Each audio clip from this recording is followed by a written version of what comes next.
สนับสนุนโดยยาแคปซูลขมิ้นชันอุ้ยอันบรรเทาการท้องอืดท้องเฟ้อ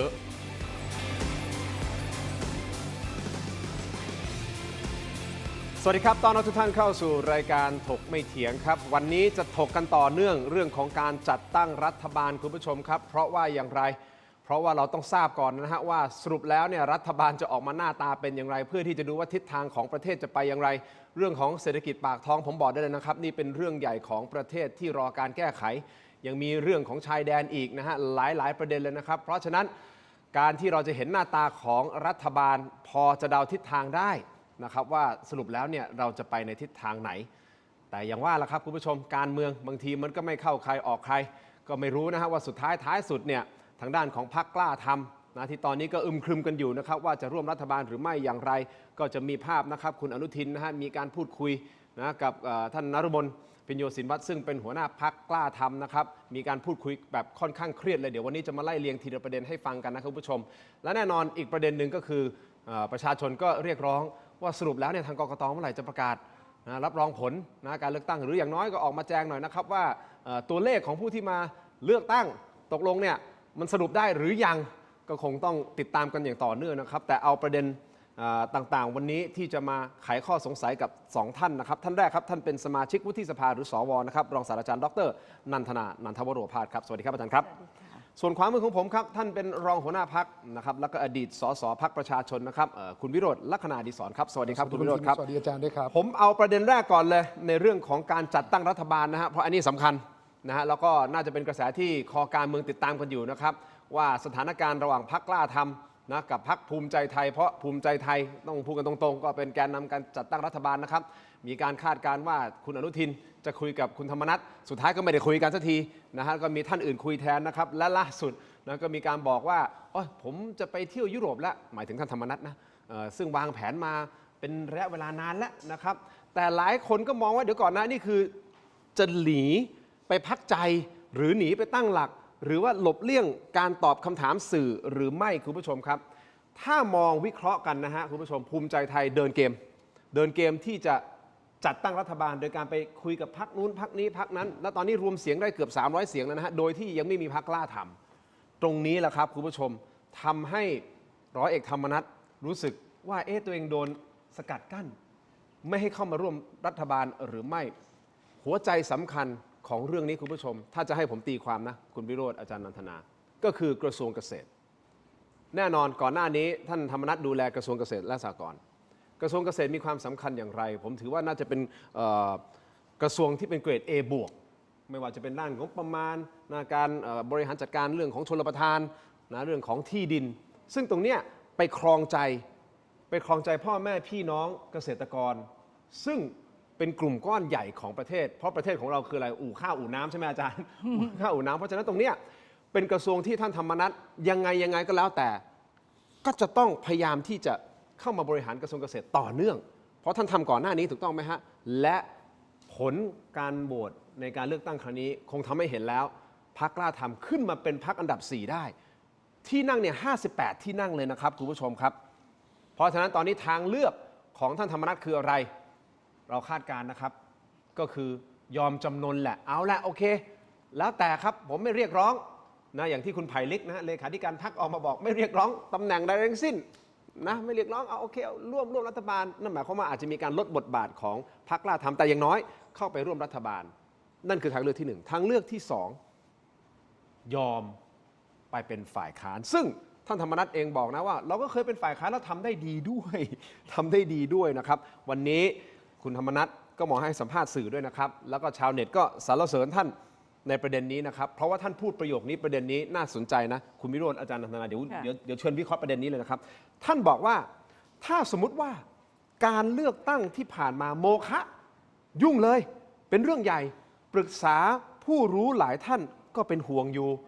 ถ้ามันจะหมิ่นเหม่แล้วทำให้การเลือกตั้งเป็นโมฆะเป็นเรื่องใหญ่กว่าการจัดตั้งรัฐบาลฟังเสียงครับ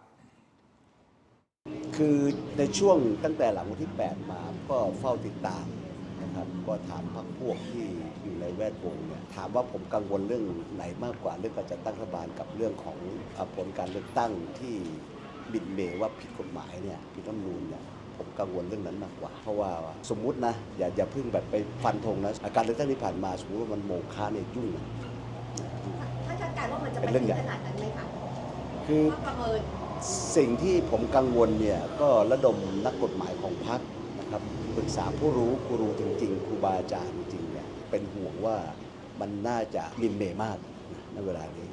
ถ้ามันเป็นประเด็นที่มินเมย์และทำให้เกิดการเลือกตั้งเป็นโมฆะนี่เป็นเรื่องใหญ่นะเรื่องใหญ่กว่าการจัดตั้งรัฐบาลในเวลานี้ก็เป็นเรื่องที่กังวล ถึงขั้นโมฆะในการเลือกตั้งใหม่ท่านกังวลในเรื่องของคะแนนเสียงหรือว่าที่นั่งที่จะได้ ฐานเสียงเราไม่กังวลแต่กังวลว่ามันนั่งนับหนึ่งใหม่เหนื่อยผมก็เหนื่อยคือทุกคนที่ยืนอยู่เนี่ยเหนื่อยถ้าเลือกตั้งใหม่นะถามว่าพร้อมไหมเราเป็นนักการเมืองก็พร้อม แต่ว่าถามว่าเหนื่อยไม่เหนื่อยถามว่ากังวลไม่กังวลเรื่องนี้มากกว่า ดูแววตาผมก็จะรู้ว่าผมไม่ได้กังวลเรื่องการแต่งตั้งการตั้งรัฐบาลแต่กังวลเรื่องการเลือกตั้งมากกว่ามันมีเบรกจริงๆโดยเฉพาะเรื่องบาร์โค้ดแล้วก็บาร์โค้ดที่สำคัญมากที่ว่าโค้ด ถ้าจะให้ผมวิเคราะห์ก็คงจะบอกว่าท่านกำลังส่งสัญญาณอะไรหรือเปล่าคุณวิโรธเอาคุณวิโรธก่อนนะฮะอาจารย์นันทนา ครับก็ มองยังไงในประเด็นนี้ครับ คือคุณธรรมนัสเนี่ยไม่ได้ตอบคำถามนักข่าวแน่ๆ เขาไม่ได้พูดกับนักข่าวแน่ ฮะ ๆเขากำลังจะพูดถึงคุณอนุทินหรือว่าผมเรียกว่าบิ๊กบราเ h อร์ที่มีหน้าที่ในการจัดตั้งรัฐบาล ครับ ภายใต้แกนนำที่ชื่อว่าพรรคภูมิใจไทยนะว่าสิ่งที่คุณกังวลเนี่ยผมสามารถดลบันดาลหรือเข้าไปเกี่ยวข้องทำให้สิ่งที่คุณกังวลมันเกิดขึ้นได้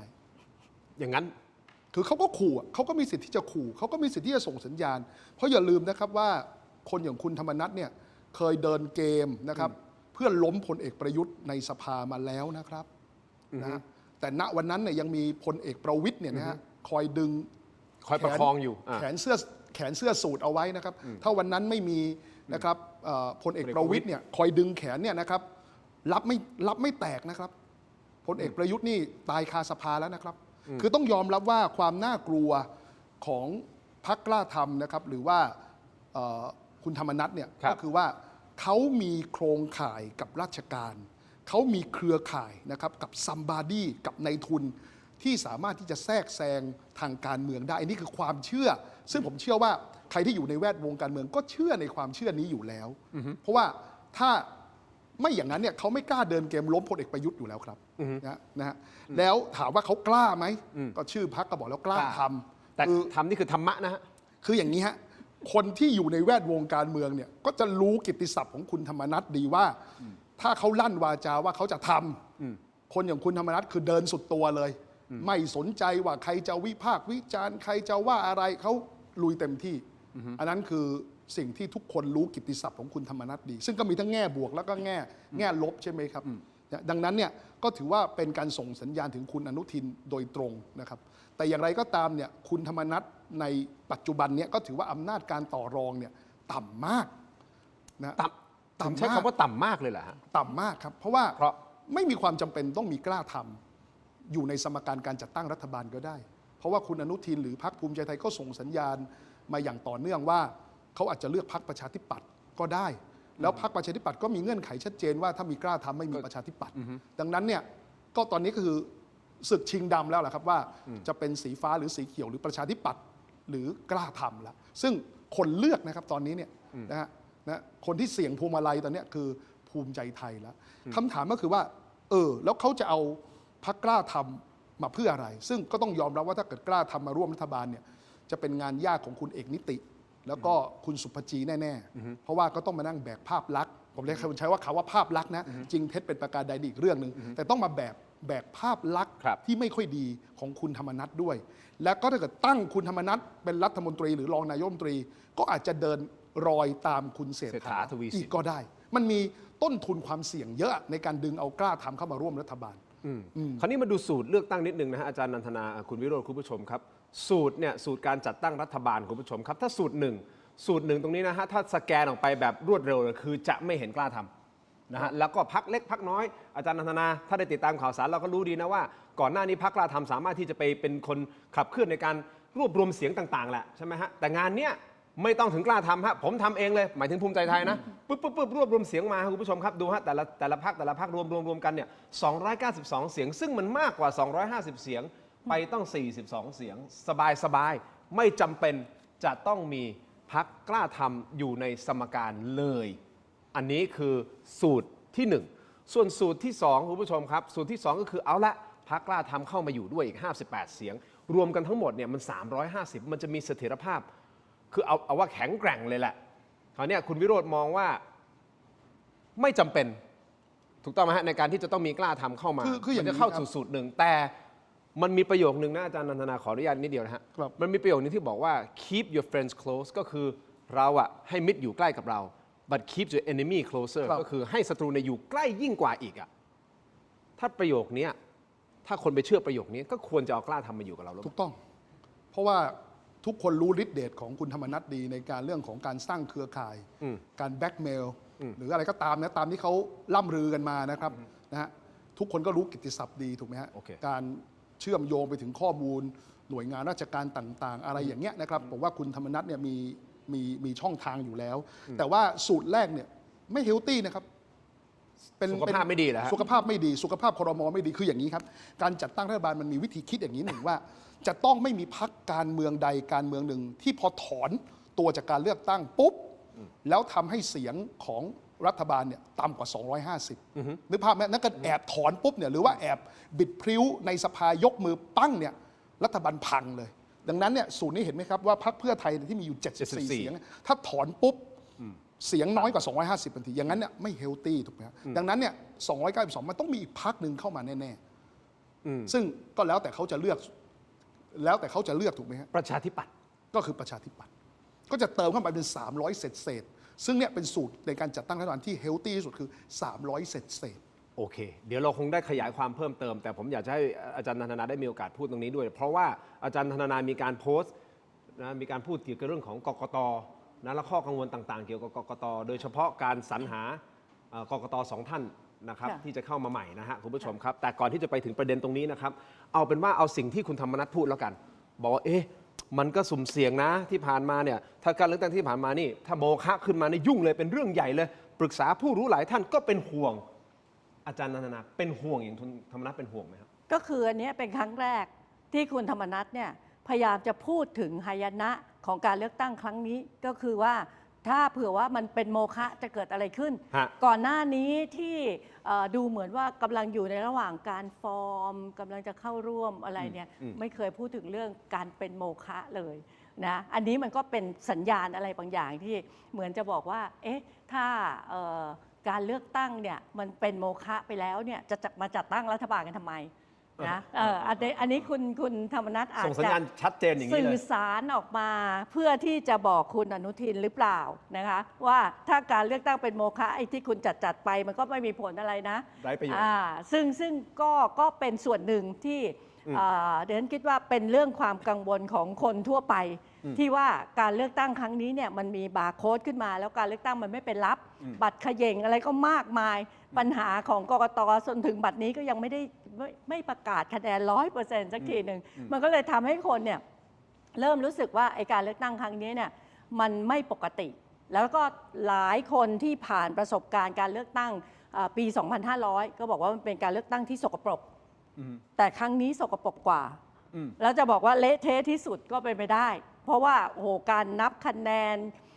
การจัดวิธีการในการที่จะจัดการเลือกตั้งการขีดคะแนนแบบมุดเข้าไปใต้ไอ้ฟลิปชาร์ตแล้วก็ไปขีดกันอะไรประมาณนี้นะแล้วบัตรเขย่งบัตรไม่ตรงกันมันก็ทำให้คนเนี่ยกังวลได้นะคะแต่เดนคิดว่าสิ่งที่คุณธรรมนัฐพูดเนี่ยอาจจะไม่ใช่ความกังวลที่ตรงกับคนไทยทั้งประเทศที่พูดว่าการเลือกตั้งมันไม่ปกติเลยต้องมีการโมฆะแต่คุณธรรมนัฐอาจจะพูดดักทางว่าถ้าจัดเลือกตั้งจัดรัฐบาลแบบนี้อาจจะมีผลส่งผลให้มีการเลือกตั้งโมฆะแต่ถ้าจัดตั้งรัฐบาลเป็นสูตร 2 โดยที่มีพรรคกล้าทำด้วย ก็ ไม่โมฆะ อาจจะไม่โมฆะอะไรอย่างเงี้ยซึ่ง อย่างนี้ ซึ่ง หรือเป จ ล่า ริงๆดิฉันฟังคุณธรรมนัสพูดบอกว่าคุณธรรมนัสบอกว่าเคยเป็นฝ่ายค้านแล้วทำได้ดีดิฉันก็ยังสงสัยอยู่นะคะว่าดิฉันพลาดไปประวัติศาสตร์การเมืองไทยตรงไหน ที่คุณธรรมนัสไปเป็นฝ่ายค้านแล้วทำได้ดี เพราะว่าที่ผ่านมาเนี่ยก็เห็นฝ่ายค้านที่ทำหน้าที่อย่างแข็งขันเนี่ยนะถ้าเผื่อว่าในยุคร่วมสมัยเนี่ยก็จะเป็น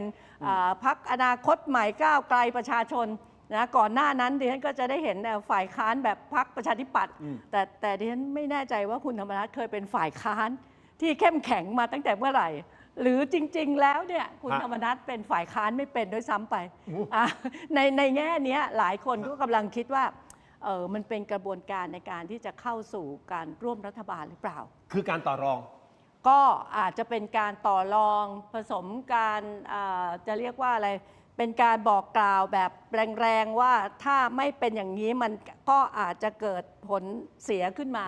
แต่ยังไงก็ตามเนี่ยนะคะโดยส่วนตัวคิดว่าณขณะนี้ที่กกต.เองเนี่ยยังไม่สามารถที่จะประกาศผลการเลือกตั้งที่ชัดเจนได้หลายคนรอคอยแล้วก็เรียกร้องกันทุกวันว่าเมื่อไหร่จะประกาศนะคะทั้งผู้มาใช้สิทธิ์เลือกตั้งที่บอกคร่าวๆว่า 65% มันหายไปไหน 10% และหายไปตั้ง5 ล้านกว่าเนี่ยก็ยังไม่รู้ว่าเท่าไหร่นะคะแนนในแต่ละหน่วยเลือกตั้งในแต่ละเขตที่ชัดๆเท่าไหร่ยังไม่มีแต่ว่าการจัดรัฐบาลนี้ก็เดินหน้ารวดเร็วมากประหนึ่งว่าจัดไปแล้วยังไงก็ต้องเป็นอย่างนั้นซึ่งจริงๆผลการเลือกตั้งเนี่ยมันยังไม่ชัดเจนมันก็น่าจะรอนิดนึงได้ไหมว่าให้มีการรับรองผลให้เรียบร้อยก่อนไปจัดกันหลังบ้านก็ไม่ได้ว่าอะไรเพราะว่าเท่าที่ฟังดูเนี่ยเราไม่ได้เห็นเลยนะคะว่าเขาพูดถึงว่าโอ้เราจะจัดรัฐบาลที่มีความรู้ความสามารถเหมาะสมกับกระทรวงต่างๆเราเพียงได้ยินแต่บอกว่าโควต้า10:1แล้วก็เข้ามามันจะทำให้รัฐบาลมีเสถียรภาพประชาชนไม่ได้อยู่ในสมการนี้เลยคือคุณก็จัดกันไปเองแล้วคุณก็ไม่ได้สนใจประชาชนเพราะนั้นอันนี้ดิฉันคิดว่าถ้าเริ่มต้นแบบนี้เนี่ยมันก็เหมือนกับละเลยประชาชนไปหน่อยไหมโอเคคุณผู้ชมครับท่านธรรมนัสเนี่ยจริงๆท่านเป็นประธานที่ปรึกษาของพรรคกล้าทำท่านไม่ได้เป็นหัวหน้าพรรคคนที่เป็นหัวหน้าพรรคคืออาจารย์นฤมลพินโยสินวัตรถูกต้องไหมครับเพราะฉะนั้นไม่แน่ใจว่าทั้งสองท่านคุณผู้ชมเห็นภาพนี้หรือยังเกิดขึ้นเมื่อวานนี้คุณผู้ชมครับเป็นภาพที่ต้องขยายเพิ่มเติมเป็นบรรยากาศนะครับในงานพิธีพระราชทานเพลิงศพท่านผู้อำนวยการโรงเรียนพระตรงประธานคีรีวัตรที่จังหวัดสงขลานี่ฮะคุณผู้ชมเป็นภาพบรรยากาศของท่านอนุทินชาญวีรกูลและดร.นฤมลมานั่งข้างๆอันนี้คือก่อนพิธีการต่างๆที่จะเริ่มขึ้นนะเพราะว่าท่านอนุทินเนี่ยเป็นประธานในพิธีด้วยก็มีการพูดคุยจริงๆมีเสียงบรรยากาศของวัดแล้วก็คงไม่ค่อยได้ยินหรอกครับว่าท่านพูดอะไรกันนะครับแต่ผู้สื่อข่าวพอจับภาพนี้แล้วก็มีบางช่วงบางตอนที่เหมือนอ่านปากเหมือนเดาเอาว่าพูดว่าเข้าใจค่ะอะไรประมาณนี้แล้วอาจจะมีคำว่าผู้กองด้วยนะครับในบรรยากาศทั้งหมดนี้นะครับคุณผู้ชมครับแต่ว่าเคร่งเครียดคุณนฤมลท่านเป็นรัฐมนตรีว่าการกระทรวงศึกษาธิการในฐานะที่ท่านเป็นหัวหน้าพรรคกล้าทำด้วยนะครับท่านนฤมลเนี่ยได้มานั่งและหันหน้าเข้ามาคุยกับคุณอนุทินแบบนี้เลยและพูดคุยกันอย่างเคร่งเครียดโดยผู้สื่อข่าวจัดสังเกตว่าท่าทีของคุณอนุทินเนี่ยคล้ายกับพยายามจะอธิบายและพูดทำความเข้าใจอะไรบางอย่างในการจัดตั้งรัฐบาลหรือเปล่าอันนี้เราคาดการแบบนี้นะครับและความพีคอย่างที่บอกไปเมื่อสักครู่นี้ด้วยความที่เสียงเพลงนะบรรเลงในงานศพมันดังมากผู้สื่อข่าวอ่านปากจับใจความได้ว่าคุณนฤมลตอบกลับว่าเข้าใจค่ะและมีการเอ่ยคำว่าผู้กองออกมาด้วยนี่ซึ่งจริงๆในงานนี้คุณผู้ชมครับท่านธรรมนัสจะต้องไปร่วมด้วยสุดท้ายท่านไม่ได้ไปเพราะว่าท่านบอกว่ามีภารกิจมีงานอื่นท่านเลยไม่ได้ไปนี่ไม่แน่ใจนะครับว่าทั้งสองท่านเห็นลักษณะแบบนี้แล้วท่าทางแบบนี้แล้วท่านนฤมลมาคุยแบบนี้แล้วเดาใจได้ไหมว่าคุยอะไรกันอยู่ คุณผู้ชมลองคอมเมนต์กันเข้ามาพิมพ์กันเข้ามานะครับและโหวตของเราวันนี้ถามแบบง่ายๆเลยคุณคิดว่าพรรคกล้าทำจะได้ร่วมรัฐบาลหรือไม่ท่านธรรมนัสบอกว่าจะเดินทางไปที่ยุโรปในวันที่19ก็คือวันพรุ่งนี้หลังจากมีการประชุมของพรรคนะฮะปุ๊บแล้วก็เดินทางไปเลยอันนี้กำลังจะเกิดอะไรขึ้นกับพรรคกล้าทำเดี๋ยวผมขออนุญาตพักสักครู่สั้นๆนิดเดียวเดี๋ยวช่วงหน้ากลับมาวิเคราะห์ประเด็นนี้กันต่อนะครับสักครู่เดียวครับ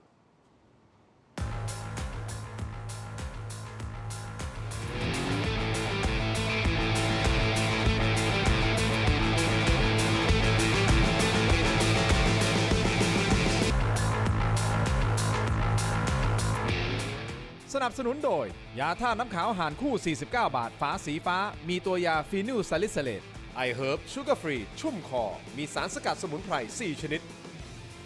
กลับมากันต่อนะครับรายการถกไปเถียงครับยังอยู่กับคุณวิโรจน์และอาจารย์นันทนานะฮะคุณผู้ชมครับเราพูดคุยกันต่อเรื่องของการจัดตั้งรัฐบาลพรรคกล้าทำขอทวนกันสั้นๆนิดเดียวนะครับคือการประชุมครม.ก่อนหน้านี้ทั้งสองพรรคภูมิใจไทยพรรคกล้าทำเขาไม่พูดคุยกันเลยนะฮะฝั่งหนึ่งฝั่งกล้าทำเขาบอกว่าค่อนข้างตึงเครียดแล้วก็นิ่งเฉยหน้าเรียบนิ่งเฉยภูมิใจไทยก็จับกลุ่มกันคุยกันจับกลุ่มกันคุยกันแต่พอมาเมื่อวานนี้ที่เป็นภาพที่เราเปิดไปเมื่อสักครู่นี้นะครับเดี๋ยวทำเป็นอินเสิร์ตภาพก็ได้นะฮะที่ท่านนฤมลไปนั่งพูดคุยกับท่านอนุทินแล้วก็มีการอธิบายกันนะพูดคุยแบบนี้นะครับคำถามก็คือคุณธรรมนัสไม่ได้เดินทางไปพบแกนนำภูมิใจไทยด้วยตัวเองแน่นอนแหละท่านบอกว่าผมไม่ใช่หัวหน้าพรรคครับผมเป็นประธานที่ปรึกษาก็หัวหน้าพรรคไปจัดการไปเพราะมันไม่เกี่ยวกับผมเป็นประธานที่ปรึกษาเฉยๆแต่ก็คงปฏิเสธไม่ได้นะครับว่าท่านธรรมนัสเนี่ยจะใช้ผมไม่อยากใช้คำนี้เลยนะแต่ว่าเป็นผู้นำจิตวิญญาณของพรรคกล้าทำถูกต้องไหมครับสุดท้ายท่านธรรมนัสก็ต้องเป็นคนที่ไปดีลหรือไม่อย่างไรแต่ส่งอาจารย์นฤมลไปแทนและตอนแรกบอกว่ามีกำหนดการที่จะไปงานศพร่วมกันด้วยนะฮะหมายถึงว่าท่านธรรมนัสแต่สุดท้ายก็แยกไปไม่ได้ไปแล้วก็บอกว่าจะลาพักร้อนคราวนี้ท่านธรรมนัสออกมาบอกด้วยนะครับว่าการที่ไปพักร้อนนะจะเรียกว่าพักร้อนหรือเปล่านะไปเที่ยวยาวเนี่ยที่ยุโรปเนี่ยจริงๆวางแผนไว้ล่วงหน้าเรามีเสียงท่านใช่ไหมครับฟังนิดนึงครับคือเนื่องจากผมจะเดินทางไปต่างประเทศในคืนวันพฤหัสนะครับก็เลยจะขอประชุมพี่น้องว่าที่สสทั้งหมดนะครับว่าแนวทางของเราเนี่ยขอให้ฟังจากท่านหัวหน้าพรรคและเลขาช่วงที่ผมไม่อยู่นะครับแล้วก็ไปยุโรปก็ไปหลายประเทศตัวราชการหรือว่าเป็นพักผ่อนไม่ครับผมลาพักผ่อนมานานแล้วครับวางแผนเป็นปีแล้วไม่ใช่เพิ่งอยากจะไปคือเรื่องนี้แน่นอนพูดถึงการเมืองต้องถามคุณวิโรจน์แต่ผมจะเรียนถามอาจารย์นันทนาก่อนนะครับอันนี้คือเป็นท่าทีของคนที่ยอมจำนนหรือเปล่าว่ายอมละไปละลาพักร้อนไม่ยุ่งเกี่ยวแล้วหรืออาจารย์มองยังไงในฐานะนักวิชาการคนหนึ่งแล้วกันถอดหมวกสวออกเป็นนักวิชาการคนหนึ่งเพราะว่าเราก็เคยพูดเรื่องของการเมืองกับอาจารย์มาตลอดคือถ้ามองในกลยุทธ์การสื่อสารทางการเมืองเนี่ยอันนี้ไม่ใช่การสยบยอมแต่ว่าเป็นวิธีการในการที่จะเจรจาแบบที่ไม่ใช่ใช้ตัวเองเป็นผู้เจรจาแล้วก็อาจจะใช้กลยุทธ์ในการที่จะไปกดดันทางด้านอื่นๆแทนที่จะไปเผชิญหน้าแล้วก็ไปคุยกันด้วยตัวเองอันนี้เขาก็มีวิธีการแล้วอย่างนี้จะมีน้ำหนักมากพอเหรอฮะความหมายของผมคือเบอร์หนึ่งของภูมิใจไทยก็ต้องเบอร์หนึ่งของกล้าทำไปคุยกันสิตอนนี้เนี่ยถ้าบอกว่าอำนาจต่อรองพรรคกล้าทำไม่มีอยู่เลยแต่ว่าพรรคภูมิใจไทยเนี่ยเป็นผู้กำหนดเกมนี่ถ้าเผื่อว่าตรงนี้เนี่ยมาเจรจากันบนโต๊ะตรงไปตรงมาเนี่ยกล้าทำก็ไม่มีอะไรที่จะไปต่อรองแต่ถ้าเผื่อว่าใช้กลยุทธ์หลังเบื้องหลังในการที่จะใช้กลไกอื่นๆในการที่จะมากดดันเหมือนอย่างที่ก่อนหน้าที่จะพูดว่าจะไปพักผ่อนก็จะพูดถึงเรื่องของการเลือกตั้งเป็นโมฆะซึ่งอันนั้นเนี่ยมันก็อาจจะเป็นวิธีการอันหนึ่งที่ส่งสัญญาณไปยังทางคุณอนุทินว่าไพ่ในมือยังไม่หมดแล้วถ้าเผื่อว่าเกิดอะไรขึ้นก็คือพังกันหมดคุณก็ไม่ได้เป็นฉันก็ไม่ได้เป็นเอาแบบไหนเอาแบบที่เข้ามาด้วยกันสวยๆหรือว่าจะไม่ได้อะไรเลยอันนี้ก็อาจจะเป็นกลยุทธ์อย่างหนึ่งในการสื่อสารทางการเมืองที่ทำให้ดูเหมือนทุกอย่างมันสงบเรียบร้อยแต่ว่าในความเป็นจริงเนี่ยมันอยู่ในช่วงของการที่ต่อรองกันอย่างหนักแต่ว่าไม่ได้ใช้ตัวจริงเข้าไปในการที่จะเจรจาต่อรองเราคงเห็นแต่ภาพข้างนอกแต่เบื้องหลังเขายกหูคุยกันหรือเจรจากันเราไม่รู้นะอันนี้ก็คือเทคนิคการสื่อสารทางการเมืองถ้าเผื่อว่าไม่มีอะไรจะไปต่อรองแล้วมาเผชิญหน้ากันก็คือไม่ได้อะไรแต่ถ้าเผื่อว่าไม่ได้มาด้วยตัวเองแต่ใช้กลไกอย่างอื่นในการกดดันก็สามารถที่จะไปยื่นข้อเรียกร้องที่อยู่ใต้โต๊ะได้แต่ถ้าดูจากภาพคุณผู้ชมนี่คือหนึ่งในช็อตนะฮะที่มีการนั่งคุยกันแต่เมื่อสักครู่นี้มีภาพตอนที่ยืนคุยกันคือถ้าดูจากภาษากายต่างๆผมว่าเป็นการคุยกันค่อนข้างซีเรียสคือตั้งใจกันอะหมายถึงว่าตั้งใจคุยกันว่าเฮ้ยหาบทสรุปหรืออะไรยังไงไม่แน่ใจนะฮะว่าคุยอะไรกันตรงนี้นะแต่พ พอหลังจากซีนที่มีการทำพิธีงานเสร็จเรียบร้อยแล้วนักข่าวก็ไปถามผู้สื่อข่าวก็ไปถามท่านอนุทินใช่ไหมว่าท่านอนุทินคุยอะไรกับดร.นฤมลน่ะมีเสียงช่วงนี้ด้วยใช่ไหมครับท่านตอบว่าอะไรฟังครับ เห็นหน้าว่าเป็นเรื่องการเมืองอ่านปากอยู่ กระหนุงกระหนิง เนี่ยมันมีคำว่าผู้กองด้วยเลยเป็นรายงานข่าวก็ได้ไม่ต้องเป็นผู้เป็นรายงาน ตอนนี้เนี่ยมันยังมีขั้นตอนอีกตั้งหลายขั้นตอนใช่ไหมกกตก็ยังไม่รับรองเรื่องต่างๆให้มันเคลียร์เรียบร้อยไปก่อนผมบอกแล้วไงทุกอย่างมันมีขั้นตอนอยู่ ก็คือ เราก็อย่าไปทำอะไรให้มันข้ามขั้นตอน ค่ะ ใช่ไหมวันนี้เรารู้ผลคร่าวๆแล้วว่าพรรคไหนเนี่ยมันมีจำนวนสสเท่าไหร่ใช่ไหมครับ เราก็รอให้ทุกอย่างมันเรียบร้อยไปก่อน ค่ะ อันนี้ ใช่ไหมครับ เราไม่ต้องเร่งนี่ไม่มีใครมาไล่เราออกจากรัฐบาลตอนนี้นี่ใช่ไหมก็ให้กระบวนการทั้งหลายมันเซ็ตตัวเรียบร้อยกกตรับรองเปิดสภารายงานตัวเปิดสภาเลือกประธานรัฐสภาเลือกนายกขั้นตอนการเป็นรัฐบาลขั้นตอน ก็เหมื สุ อน ด กับ ท้า ว่าย เป็นการอธิบายให้อาจารย์นฤมลเข้าใจใช่ไหมเป็นการอธิบายให้เข้าใจขั้นตอนตามนี้ใช่ไหมคะ ใช่ เดี๋ยวค่อยมาต่อค่ะท่านนายก ท่านก็บอกว่าต้องรอขั้นตอนใช่ไหมฮะรอกกตรอรับรองผลอะไรมันมีขั้นตอนก็ปล่อยให้เป็นไปตามขั้นตอนนะฮะยังไม่ต้องรีบก็รอกันต่อไป แต่ด้วยความเคารพท่านนายกนะครับท่านไปคุยกับพรรคเพื่อไทยก่อนหน้านี้แล้วไงท่านแสดงความชัดเจนนึกออกไหมฮะปึ้งปั้งเสร็จปุ๊บยังไม่ทันมีอะไรแล้วปุ๊บไปคุยกันแถลงข่าวจับมืออาจารย์เชนกันถูกต้องไหมฮะพอตัดภาพมาที่กล้าทำเอ๊ะทำไมมันดูเหมือนแปลกๆทำไมมัน คือวิเคราะห์ มันกลับตลปัด ภาษากาย วิเคราะห์ภาษากายข้อที่หนึ่งเนาะ วิเคราะห์ภาษากายนะคะ อ่า ใครเป็นฝ่ายรุกใครเป็นฝ่ายรับระหว่างคุณนฤมลกับคุณอนุทิน วิธีการยืนคุณอนุทินเนี่ยพยายามจะยืนเบี่ยงออก แต่คุณนฤมลเนี่ยพยายามจะหันเข้า แล้วเหมือนกับพยายามจะพูดว่ามันยังจะคุยกันเนี่ยดูช็อตนี้นะคะคุณอนุทินก็เหมือนกับพยายามจะเบี่ยงออกครั้งนี้ก็พยายามจะพูดแล้วก็พอเวลาคุณอนุทินออกมาตอบสื่อมวลชนเนี่ยมันไม่ชัดเจนเหมือนอย่างเมื่อกี้นี้ที่คุณทินบอกว่าตอนที่อยู่กับพรรคเพื่อไทยเนี่ยมันทำไมปั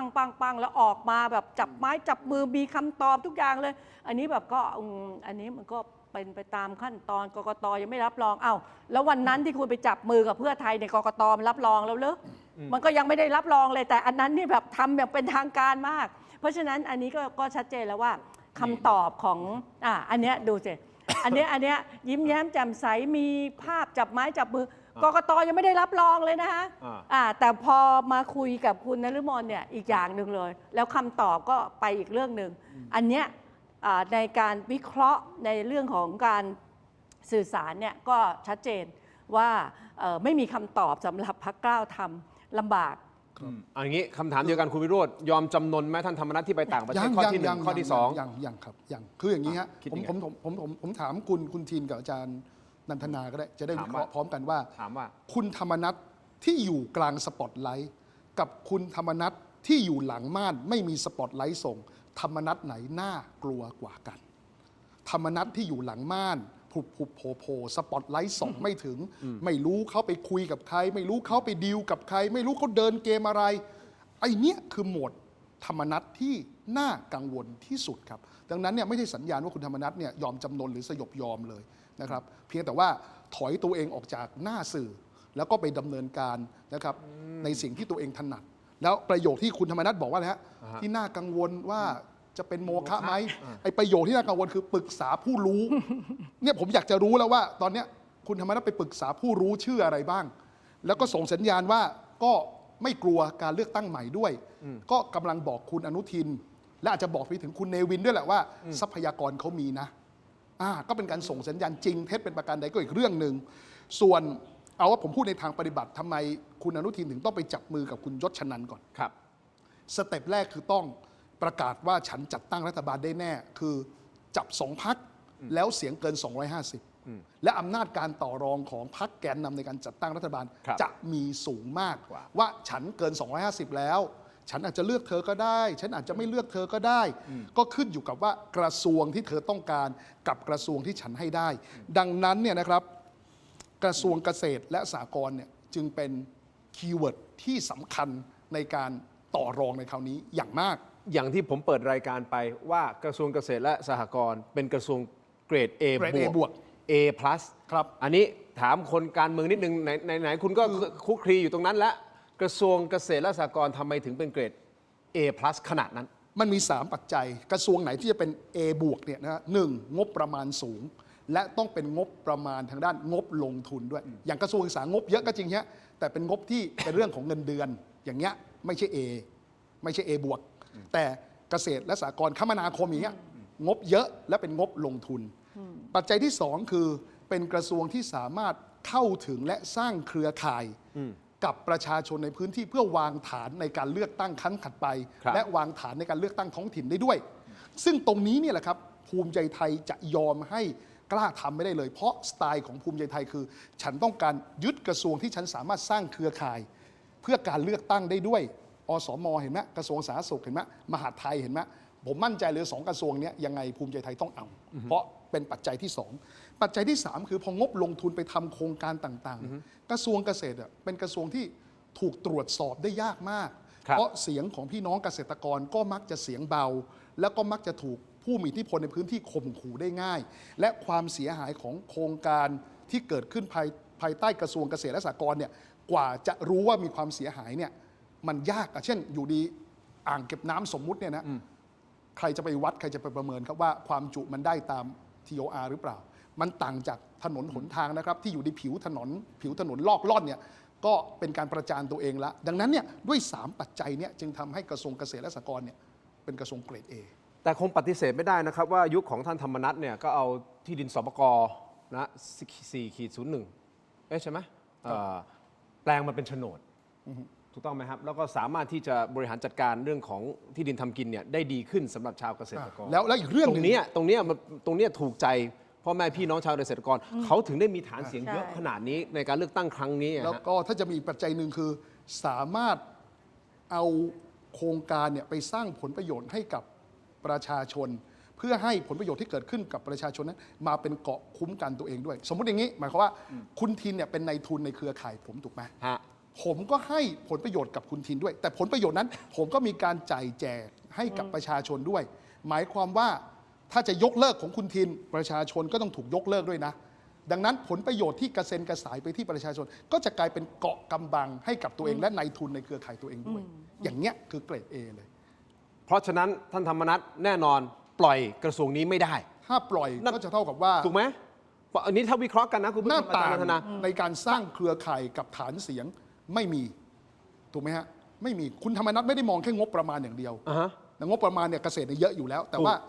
ประตูที่จะสร้างเครือข่ายกับฐานเสียง เพื่อวางรากฐานในการเลือกตั้งจะไม่มี ซึ่งคุณธรรมนัฐก็ไม่ยอมเหมือนกัน นี่ไงคุณผู้ชมที่เราวิเคราะห์มันทั้งหมดคุณวิโรจน์พูดมาเนี่ยใช่ไหมอาจารย์นันทนาก็คือเท่ากับว่ากระทรวงเกษตรเนี่ยเป็นคีย์เวิร์ดสำคัญ สำคัญ ตั้งแต่ผมเปิดรายการมาผมบอกเลยคีย์เวิร์ดสำคัญคือกระทรวงเกษตร ใครจะได้ไปดูแล แน่นอนภูมิใจไทยถ้าฟังอย่างที่คุณวิโรจน์วิเคราะห์ใช่ไหมอาจารย์ก็คือยังไงก็ต้องอยู่ภายใต้ภูมิใจไทยแหละ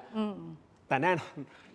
พรรคกล้าทำก็ต้องบอกงี้นะครับว่าท่านธรรมนัฐก็ทำผลงานกับการแปลงสปกเป็นโฉนดถูกต้องไหมผมเชื่อว่าพ่อแม่พี่น้องที่เป็นเกษตรกรทางโดยเฉพาะทางเหนือและอีสานนะครับได้ตรงเนี้ยได้คือท่านธรรมนัฐได้ใจจากพ่อแม่พี่น้องที่อยู่ภาคเหนือภาคอีสาน ครับ นะที่แปลงสปกเป็นโฉนดเขาถึงถล่มทลายไงครับเนี่ยโตขึ้นมาอย่างรวดเร็วขึ้นมาเป็นพรรคอันดับ 4 58 ที่นั่งถูกต้องไหมฮะ ครับ ตรงนี้แหละถ้าท่านธรรมนัฐไม่ได้กระทรวงเกษตร เท่ากับว่าสิ่งที่บิ้วมาสิ่งที่สร้างมาอำนาจการต่อรองทุกอย่างในมือจะเหมือน ก็หายไปอยู่ในมือ อะ ภูมิใจไทย หายไปเลยอ่ะ ไม่ได้หายไปอยู่ย้ายไปอยู่ใน โอ มื เค อ โอเคเอา ภูมิใจไท หายไปเลยจากพรรคกล้าทำโอเคหายไปเลยจากพรรคกล้าทำมาอยู่ภูมิใจไทย แล้วภูมิใจไทยเนี่ยเขาชอบนโยบายคือสร้างภูมิใจไทยแลนด์อยู่แล้ว ภูมิใจไทยแลนด์เหมือนถ้าพื้นที่ไหนที่เขายึดปุ๊บนะฮะในอำเภอผู้ว่าศึกษาธิการจังหวัดผู้อำนวยการเขตพื้นที่การศึกษาเกษตรจังหวัดปศุสัตว์จังหวัดสาธารณสุขจังหวัดนะฮะจะต้องเป็นคนในเครือข่ายของเขาหรือที่เขาไว้วางใจทั้งหมด คุณผู้ชมครับถ้าย้อนกลับไปอาจารย์ธนาด้วยความเคารพนะฮะมีนักวิชาการหลายท่านกูรูหลายท่านที่มานั่งวิเคราะห์นะฮะเกี่ยวกับเรื่องของพรรคกล้าทำก่อนหน้านี้นี่เป็นประเด็นสำคัญนะฮะของการจัดตั้งรัฐบาล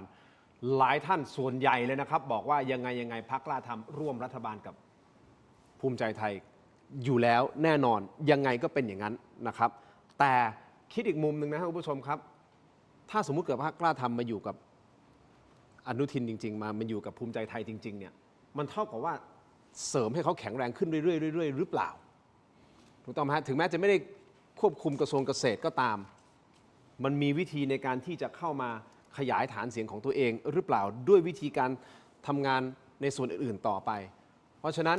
สองท่านคิดว่าสุดท้ายสุดพรรคกล้าทำจะได้ร่วมรัฐบาลหรือไม่อันนี้คือคำถามเดี๋ยวผมขออนุญาตพักสักครู่เดี๋ยวช่วงหน้ากลับมาฟังคำตอบสองท่านสักครู่เดียวครับ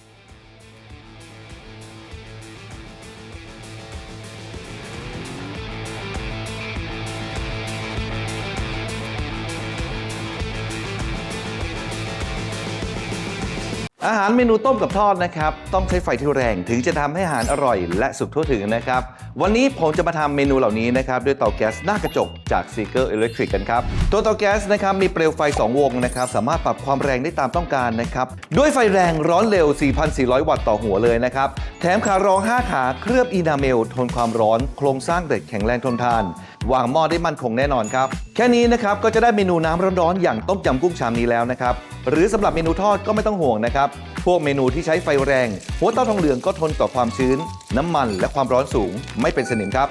เราก็จะได้ไข่เจียวฟูน่ากินแบบนี้เลยครับเมนูอย่างปลากระพงทอดก็สุกไวทันใจนะครับพวกเมนูทอดอีกหนึ่งปัญหาก็คือเรื่องน้ำมันหน้าเตาเป็นกระจกก็จะทำให้เช็ดทำความสะอาดง่ายสำหรับใครนะครับที่กำลังมองหาเตาแก๊สดีไซน์สวยนะครับเข้ากับบ้านทุกสไตล์นะครับผมแนะนำตัวนี้เลยนะครับสำหรับเตาแก๊สหน้ากระจกจาก Seeker Electric นะครับสามารถสั่งซื้อสินค้านะครับตามช่องทางที่ขึ้นอยู่ด้านล่างนี้ได้เลยครับ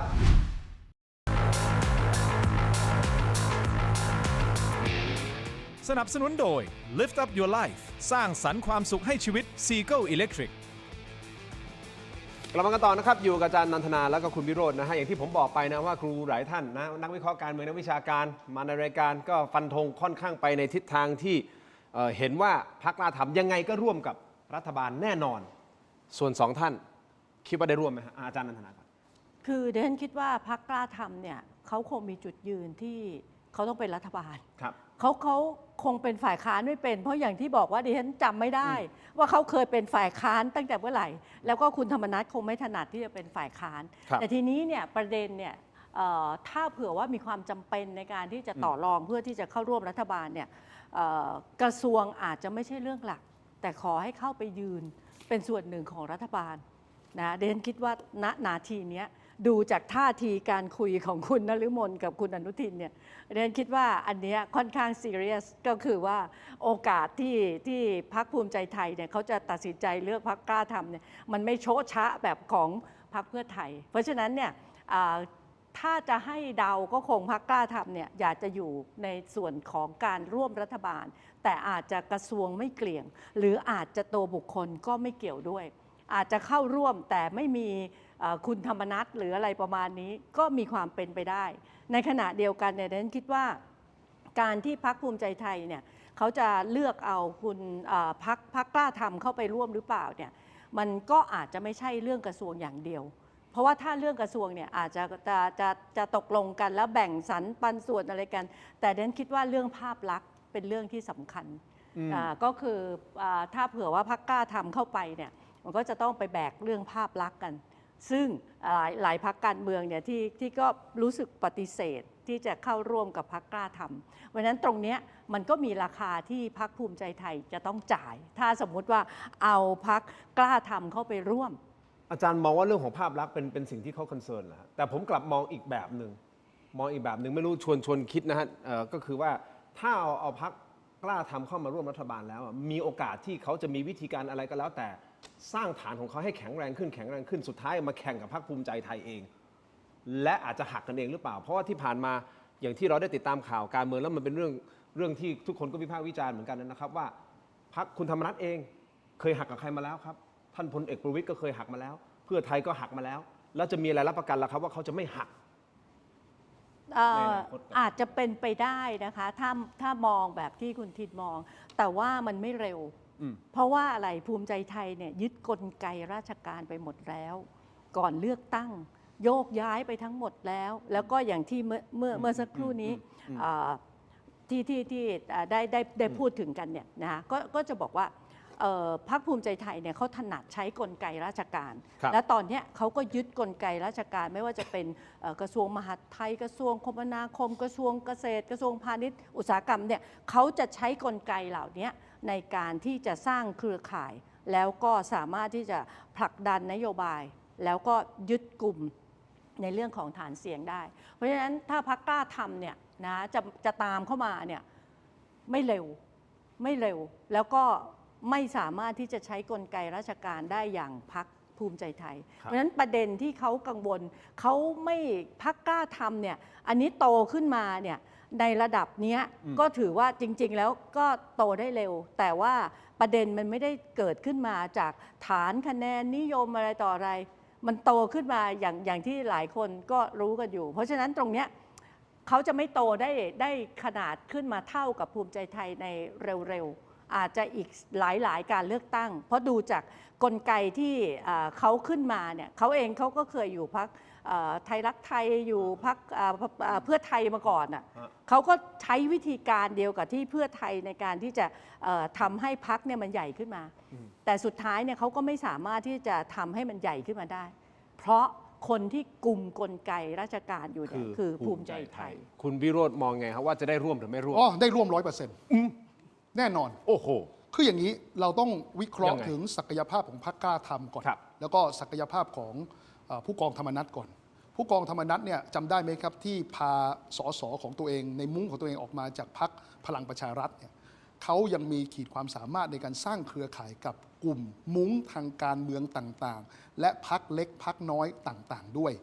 ดังนั้นเนี่ยภูมิใจไทยตอนนี้ดึงพรรคเล็กพรรคน้อยเข้ามาร่วมรัฐบาลใช่ไหมฮะแต่ศักยภาพในการคุยเรื่องผมเรียกว่าใจถึงใจอะระหว่างผู้กองธรรมนัสกับพรรคเล็กแล้วก็กลุ่มมุ้งทางการเมืองต่างๆเนี่ยต้องยอมรับจริงๆต้องยอมรับยี่ห้อของคุณธรรมนัสจริงๆว่าสามารถแทรกซึมแล้วก็สร้างเครือข่ายกับกลุ่มเล็กกลุ่มน้อยได้อันนี้คือข้อที่1 2คือวิเคราะห์ถึงตัวภูมิใจไทยเองภูมิใจไทยเนี่ยโตจากพรรคขนาด70ที่นั่งกลายเป็น190ที่นั่งก็ต้องยอมรับตรงๆว่ามาจากการดึงบ้านใหญ่ดึงมุ้งทางการเมืองต่างๆมาร่วมดังนั้นเนี่ยภูมิใจไทยที่เป็นภูมิใจไทยแท้ๆจริงๆอ่ะผมเดาว่า70-80อีก100กว่าเนี่ยมาจากมุ้งการเมืองมาจากบ้านใหญ่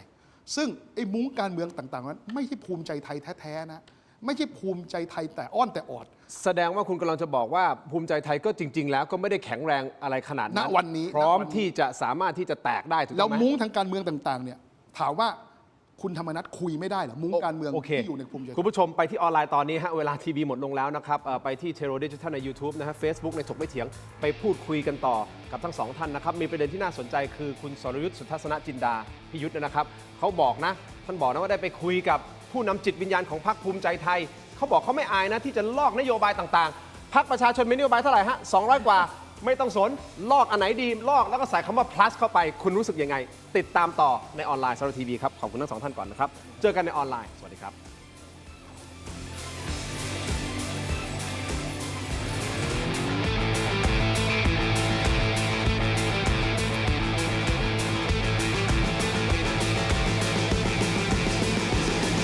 อยากมีบ้านนึกถึงแอปบ้านบายแจม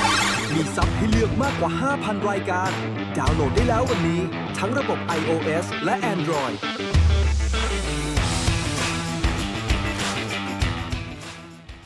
กลับมากันต่อนะครับรายการถกไม่เถียงครับในช่วงของออนไลน์คุณผู้ชมครับก็ยินดีต้อนรับกลับมากันต่อสำหรับใครที่เพิ่งเข้ามานะครับก็ช่วยกันโหวตให้ผมหน่อยนะฮะผมมีโหวตที่ถามว่าคุณคิดว่าพรรคกล้าทำจะได้ร่วมรัฐบาลไหมได้ร่วมไม่ได้ร่วมไม่แน่ใจนะครับอันนี้ตามความคิดเห็นของท่านได้เลยนะครับจากการวิเคราะห์ข่าวและ2ท่านที่อยู่ในรายการกับเรานะครับรองศาสตราจารย์ดร.นันทนานันทบโรภาสนะครับสมาชิกวุฒิสภาหรือว่าสวนะครับรวมถึงท่านรองหัวหน้าพรรคและอดีตสสพรรคประชาชนนะครับคุณวิโรจน์ลัคนาดิศร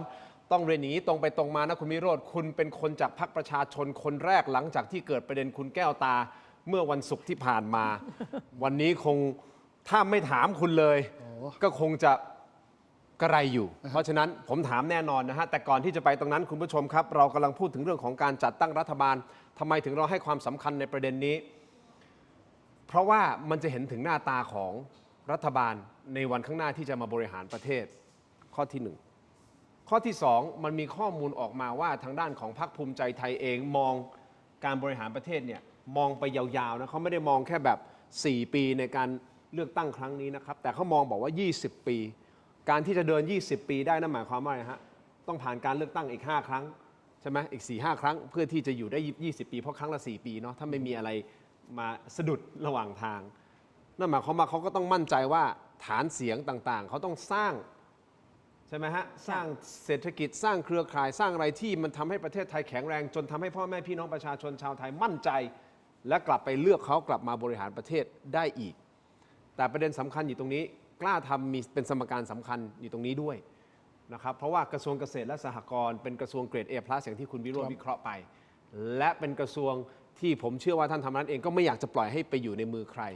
ใช่ไหมฮะคราวนี้ผมถามทั้งสองท่านบอกว่าพรรคกล้าทำจะได้ร่วมรัฐบาลหรือไม่ทั้งสองท่านมองตรงคล้ายๆกันก็คือว่ายังไงก็ได้ร่วมในร่วมในรูปลักษณะในเดี๋ยวเราค่อยว่ากันเราไม่รู้แต่ได้ต้องร่วมก่อนอาจารย์นันทนาบอกไม่รู้แหละเข้าไปร่วมก่อน ท่านไผ่เล็กเองท่านเลขาธิการพรรคกล้าทำก็ออกมาพูดก่อนหน้านี้บอกว่าไม่มีเงื่อนไขไม่ขอตำแหน่งใดทั้งสิ้นขอร่วมรัฐบาลแล้วแต่จะพิจารณาอะไรยังไงถูกต้องไหมฮะอันนี้ก็เป็นสัญญาณและอาจารย์นฤมลหัวหน้าพรรคกล้าทำก็ไปพบคุณอนุทินนะครับในงานศพที่จังหวัดสงขลาแล้วก็มีการพูดคุยกันอย่างเคร่งเครียดแต่เชื่อหรือไม่ครับว่าหลังจากที่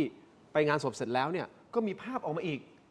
มีภาพหลังจากนั้นอีกนะฮะคุณผู้ชมภายหลังเสร็จสิ้นจากงานศพนะฮะหลังจากที่นายกไปประชุมติดตามสถานการณ์ด้านความมั่นคงจังหวัดชายแดนภาคใต้เสร็จปุ๊บนี่ฮะนี่ครับนี่คือภาพที่เกิดขึ้นคุณอนุทินเปลี่ยนชุดเป็นชุดลำลองนะฮะก็ไปนั่งนะรับประทานอาหารแล้วก็ใส่แจ็คเก็ตที่มีโลโก้พรรคภูมิใจไทยนะครับโดยนายกรัฐมนตรีได้ชวนอาจารย์นฤมลคุณนฤมลมาร่วมรับประทานอาหารด้วยและเดินทางกลับพร้อมกันเนื่องจากก่อนหน้านี้ทั้งสองคณะแยกกันเดินทางมาเครื่องบินคนละลำบรรยากาศระหว่างรับประทานอาหารถ้าดูจากตรงนี้มันไม่เครียดเท่าที่งานศพนะถูกต้องไหมครับอาจจะพูดคุยกันอย่างสบายๆท่านอนุทินก็ออกปากแซวสื่อมวลชนด้วยว่าทำไมถึงไม่มาถ่ายภาพจะได้ไม่ต้องถามให้เป็นประเด็น เนี่ยฮะซึ่งวงรับประทานอาหารก็มีท่านอนุทินมีท่านนฤมลมีท่านนิพนธ์บุญญามณีนะท่านพิพัฒน์รัชกิจประการนะคุณพัฒนาพร้อมพัฒน์คุณวารุษศิลปะอาชานะครับยังมีท่านพลโทนรทิพย์นะครับแม่ทัพภาคที่4นะครับนี่ฮะเป็นภาพที่เกิดขึ้นไอ้ตรงนี้มันบ่งบอกอะไรบ้างเนี่ยคุยกันรู้เรื่องแล้วฮะก็อยากจะนั่งข้างกันแต่ดันมีคนมาขั้นกลางแต่ต่อให้ขั้นกลางยังไงเขาก็มีการตักมะระผัดไข่ให้กับคุณนฤมลนะท่านนายกก็มีการตักให้แล้วก็แอบขมไงฮะแอบขมไงมะระมันขมเนาะแอบขมไงมะระเนี่ยมะระผัดแม้ว่าจะอร่อยแต่ก็แอบขมนิดแต่ว่าอย่างไรก็ตามที่ผมบอกว่า 100% นะที่เมื่อกี้ผมวิเคราะห์ค้างไว้เนี่ยคือประชาธิปัตย์มีเสียงน้อยเกินไปคือ22เสียงถ้าผมจำไม่ผิดนะครับ22คือพอ193ของภูมิใจไทยบวกกับ22เนี่ยก็ได้แค่215ยังไม่ถึง250คานอำนาจแล้วก็ถ่วงดุลพรรคเพื่อไทยไม่ได้ในครม.ดังนั้นจึงมีความจำเป็นอย่างมากที่จะต้องใช้58เสียงของกล้าทำซึ่งถ้าได้กล้าทำก็จะได้พรรคเล็กด้วยเพราะศักยภาพของกล้าทำเนี่ยดิวพรรคเล็กเก่งมากนั่นหมายความว่าถ้าเป็นอย่างที่คุณวิโรจน์พูดความหมายก็คือเข้ามาร่วมแหละแต่กระทรวงเกษตรไม่ได้จะไม่ได้แน่ๆใช่คำนี้ร่วมรัฐบาลแน่แต่ไม่ได้กระทรวงเกษตรแน่ๆต้องยอมถอยโอ้กระทรวงเกรด A บวกหลุดมือไปงานนี้เปรียบเทียบง่ายๆพรรคกล้าทำระหว่างได้กระทรวงอื่นแล้วไปตายเอาดาบหน้าเดี๋ยวรอปรับครม.กับถูกเตะออกมาเป็นฝ่ายค้านแล้วไม่ได้อะไรเลยแล้วทำงานฝ่ายค้านก็อาจจะไม่เป็นด้วยถูกไหมฮะดังนั้นเนี่ยมันไม่มีทางเลือกแล้วครับก็ต้องหาทางคือยอมฉันยอมทุกอย่างเพื่อจะได้ร่วมรัฐบาลอันนี้คือเข้าสิ่งที่อาจารย์นันทนาพูดเหมือนกันมีความเหมือนกันว่าเข้าไปร่วมก่อน เดี๋ยวค่อยว่ากัน คือสำนวนไทยเขาบอกว่ากำขี้ดีกว่ากำตด อุ้ยนะ อันนี้เป็นสำนวนไทยนะไม่ได้หยาบ ถูก ก็หมายความว่าคุณเป็นฝ่ายค้านก็ไม่สามารถที่จะเข้ามาสู่อำนาจรัฐได้เลย แล้วก็โอกาสที่จะกลับเข้ามาเนี่ยมันก็ไม่ได้ง่ายนะแล้วก็บทบาทที่ผ่านมาเราก็ได้เราไม่เคยเห็นคุณธรรมนัสเป็นฝ่ายค้านไงเพราะฉะนั้นตรงเนี้ยก็คิดว่าเขาอาจจะเป็นฝ่ายเข้าร่วมรัฐบาล แต่อาจจะไม่ได้อำนาจต่อรองเนี่ยแทบไม่มีเลย เพราะว่าที่คุณวิโรจน์วิเคราะห์เนี่ยตั้งแต่ต้นแล้วว่าที่เขาจับมือเพื่อไทยเนี่ยมันก็คือทำให้เห็นแล้วว่าอำนาจต่อรองมีสูงมากพรรคอื่นจะเข้ามาร่วมเนี่ยเชิญขอเข้ามาเขาไม่ไปติดต่อแล้ว เพราะว่าเขาปึกแล้ว อันนี้ก็คือที่เหลือเนี่ยเป็นฝ่ายเสริมเป็นกำลังเสริมไม่มีก็ได้ แต่มีก็ขอเข้ามาแล้วกันจะพิจารณา เพราะฉะนั้นตรงนี้ก็อำนาจต่อรองของพรรคกล้าทำเนี่ยมีอยู่ไม่มาก แต่ว่าเพื่อสถานะการเป็นรัฐบาลก็อาจจะเป็น ก่อนที่ผมจะไปประเด็นที่คุณสรยุทธ์สุทัศนจินดานะฮะพี่ยุทธได้มีการออกมาให้ข้อมูลบอกว่าได้มีการพูดคุยกับผู้นำจิตวิญญาณของพรรคภูมิใจไทยเขาบอกเขาไม่อายเลยนะที่จะลอกนโยบายต่างๆของพรรคอื่นๆอย่างเช่นพรรคประชาชนคุณมีกี่นโยบายนะ200นโยบายใช่ไหมเดี๋ยวไปสแกนดูเลยมีนโยบายไหนที่เข้าท่าและเอามาทำเขาบอกไม่สนไม่อายว่าเอามาลอกเลยแล้วก็ใส่ plus เข้าไปก็คือทำให้ดียิ่งขึ้นก่อนที่จะไปประเด็นนี้ผมถามคุณวิโรจน์ตรงๆถ้าสมมติเกิดพรรคกล้าทำไม่ได้ร่วมรัฐบาลพรรคประชาชนพร้อมที่จะเป็นฝ่ายค้านร่วมกับพรรคกล้าทำไหมครับเอาอย่างนี้ฮะเราพร้อมเป็นฝ่ายค้านกับทุกพรรคนะที่ไม่ได้ร่วมรัฐบาลดีกว่าเพราะสุดท้ายเราต้องทำงานแบบมืออาชีพในการถูกดูและก็ตรวจสอบรัฐบาลคือคุณทินผมอธิบายอย่างนี้ฝ่ายค้านเนี่ยมันไม่ต้องไปรวมเสียงนะครับคือแค่รอว่าใครที่ไม่ได้ร่วมรัฐบาลก็ต้องมาเป็นฝ่ายค้านแล้วจะทำงานเข้าแบบเคมีเข้ากันได้หรือเปล่า ผมคิดว่าก่อนหน้านี้คุณไปโอ้โหเรื่องของพรรคประชาชนก็ตั้งคำถามเกี่ยวกับเรื่องของพรรคกล้าทำมาตลอดผมก็ต้องแสวงจุดร่วมแล้วก็สงวนจุดต่างถูกไหมฮะและผมว่าแต่ละพรรคการเมืองเนี่ยในหลายๆครั้งที่โหวตกฎหมายเนี่ยก็มีความเห็นเป็นของตัวเองด้วยนะครับดังนั้นเนี่ยผมคิดว่าก็ต้องตรวจสอบรัฐบาลร่วมกันแต่จุดยืนในการขับเคลื่อนงานนิติบัญญัติที่แตกต่างกันเราก็ต้องยืนหยัดในจุดยืนของเรานะครับเหมือนกันทำงานได้ครับผมคิดว่าถ้าเกิดปรากฏว่าเอาง่ายสมมติเป็นฝ่ายค้านยังอุตส่าห์จะตรวจสอบรัฐบาลยังตีกันอีกเนี่ยผมคิดว่ามันก็ยิ่งทำให้การตรวจสอบทวงดุลเนี่ยมันอ่อนแอแล้วมันก็เป็นการบ่อนทำลายระบบรัฐสภาด้วยคือเราก็ต้องสงวนท่าทีแหละนะครับในงานนิติบัญญัติอะไรที่เราไม่เห็นด้วยกับพรรคร่วมฝ่ายค้านเราก็ยืนในจุดยืนของเราแต่ในส่วนของการตรวจสอบรัฐบาลก็ต้องเข้มข้นทำงานร่วมกันโอเคอย่างนี้นะฮะไปประเด็นของคุณสรยุทธ์และคุณผู้ชมนะฮะที่ชมรายการอยู่ณตอนนี้นะครับสามารถที่จะมีสติ๊กเกอร์วันนี้เรามีสติ๊กเกอร์น่ารักนะฮะสมัครเข้ามาเป็นเทโรพรีเมียมของเราเทโรดิจิทัลพรีเมียมนะครับก็มีสติ๊กเกอร์น่ารักนะแล้วมีสติ๊กเกอร์ของคุณวิโรจน์กับอาจารย์นันทนาด้วยนะครับสมัครเข้ามานะฮะมาเป็นเทโรเมมเบอร์ของเทโรดิจิทัลที่เป็นพรีเมียมนะครับเราสามารถที่จะมีสัญลักษณ์ X อยู่หลังชื่อของท่านเวลาท่านคอมเมนต์เข้ามานะครับแล้วก็มีหลายท่านที่สมัครเข้ามาแล้วก็โดเนทเข้ามาด้วยนะครับขอบคุณมากๆนะครับต่อเนื่องได้เลยนะครับนี่เราในคอมเมนต์ช่องคอมเมนต์นะครับคุณผู้ชมต่อครับประเด็นของคุณสรยุทธ์สุทัศนจินดาพูดไว้น่าสนใจนะครับซึ่งพิยุทธ์เนี่ยบอกว่าได้ไปคุยกับผู้นำจิตวิญญาณของพรรคภูมิใจไทยเอางี้ประเด็นหลักๆที่พิยุทธ์พูดอยู่หลายข้อนะครับแต่ผมเอาหัวข้อหลักๆมาแล้วเดี๋ยวชวนทั้งสองท่านวิเคราะห์กันคุณผู้ชมฟังตามกันไปด้วยนะครับนี่นะฮะเขาบอกข้อที่1นะพรรคภูมิใจไทยไม่สนใจเรื่องของการถูกมองว่าลอกนโยบายโดยมีแนวคิดว่าอะไรดีก็หยิบมาทำแล้วเติมคำว่า plus เข้าไป อย่างเช่นคนละครึ่ง plus หรืออะไรก็แล้วแต่หยิบมาใส่คำว่า plus เข้าไปต่อท้ายเข้าไปเพราะฉะนั้นนโยบายดีๆของพรรคประชาชนกว่า200ข้อเนี่ยเขาก็จะสแกนเหมือนกันนะนโยบายดีๆอันไหนไม่อายที่จะหยิบมาแล้วก็ใส่คำว่า plus ข้อที่1ข้อที่2อันนี้น่าสนใจนะครับโมเดลการบริหารแบบคลัสเตอร์หรือว่ารวบตึงอำนาจภูมิใจไทยวางแผนบริหารราชการแผ่นดินรูปแบบใหม่เพื่อกระชับอำนาจแม้จะแบ่งกระทรวงให้พรรคร่วมแต่การกำกับดูแลฟังนะฮะยังอยู่ที่ภูมิใจไทยโดยมีรองนายกรัฐมนตรี3ท่านนะครับอันนี้ตามพิยุทธ์พูดนะฮะ3ท่าน1คุณสุปจี2คุณเศรษฐพุทธหลายคนบอกคุณเศรษฐพุทธนี่ชื่อคล้ายๆนะท่านเศรษฐพุทธเคยเป็นอดีตผู้ว่าการแบงก์ชาติ นะครับ และอีกท่านหนึ่งคือคุณเอกนิติธันประภาสนะครับ3ท่านเข้ามาดูภารกิจด้านเศรษฐกิจแบบคลัสเตอร์ความหมายคืออะไรยกตัวอย่างเช่นสมมติพรรคร่วมอาจจะเป็นพรรคเพื่อไทยได้กระทรวงเกษตรไปสมมติได้กระทรวงเกษตรไปรัฐมนตรีเกษตรจะไม่ได้ขึ้นตรงกับรองนายกที่มาจากพรรคเพื่อไทยอีกต่อไปแต่จะขึ้นตรงกับรองนายกของภูมิใจไทยนั่นหมายความแต่ก่อนสมมติรองนายกใช่ไหมฮะอาจารย์สมมติผมเป็นกระทรวงยุติธรรมควบรองนายกควบรัฐมนตรียุติธรรมรู้คุณทินรู้ไหมทำไมสมัยก่อนเนี่ยดั้งเดิมรองนายกต้องควบด้วยเพราะรองนายกไม่มีงบประมาณเนี่ยทุกคนอยากเซ็นงบประมาณหมดเข้าใจยังฮะแต่ตอนนี้เขาบอกไม่ใช่แยกไปเพราะฉะนั้นเนี่ยสมมติคุณได้เกษตรไปใช่ไหมพรรคเพื่อไทยได้เกษตรรัฐมนตรีเกษตรไปไม่ได้ขึ้นตรงกับรองนายกของเพื่อไทยนะแต่รองนายกของภูมิใจไทย3ท่านที่ดูแลด้านของเศรษฐกิจนะครับคุณผู้ชมนี่คือข้อที่2ข้อที่3รองนายก3ท่านนี้นะครับอันนี้น่าสนใจนะครับจะไม่มีรัฐมนตรีช่วยว่าการนะแต่ก่อนเราจะได้ยินใช่ไหมรัฐมนตรีช่วยว่าการกระทรวงเกษตรและสหกรณ์รัฐมนตรีว่าการช่วยการกระทรวงพาณิชย์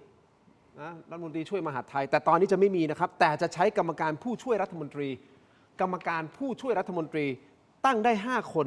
ซึ่งเป็นคนทำงานที่เขาเลือกมาเองนะฮะเพื่อความคล่องตัวในการทำงาน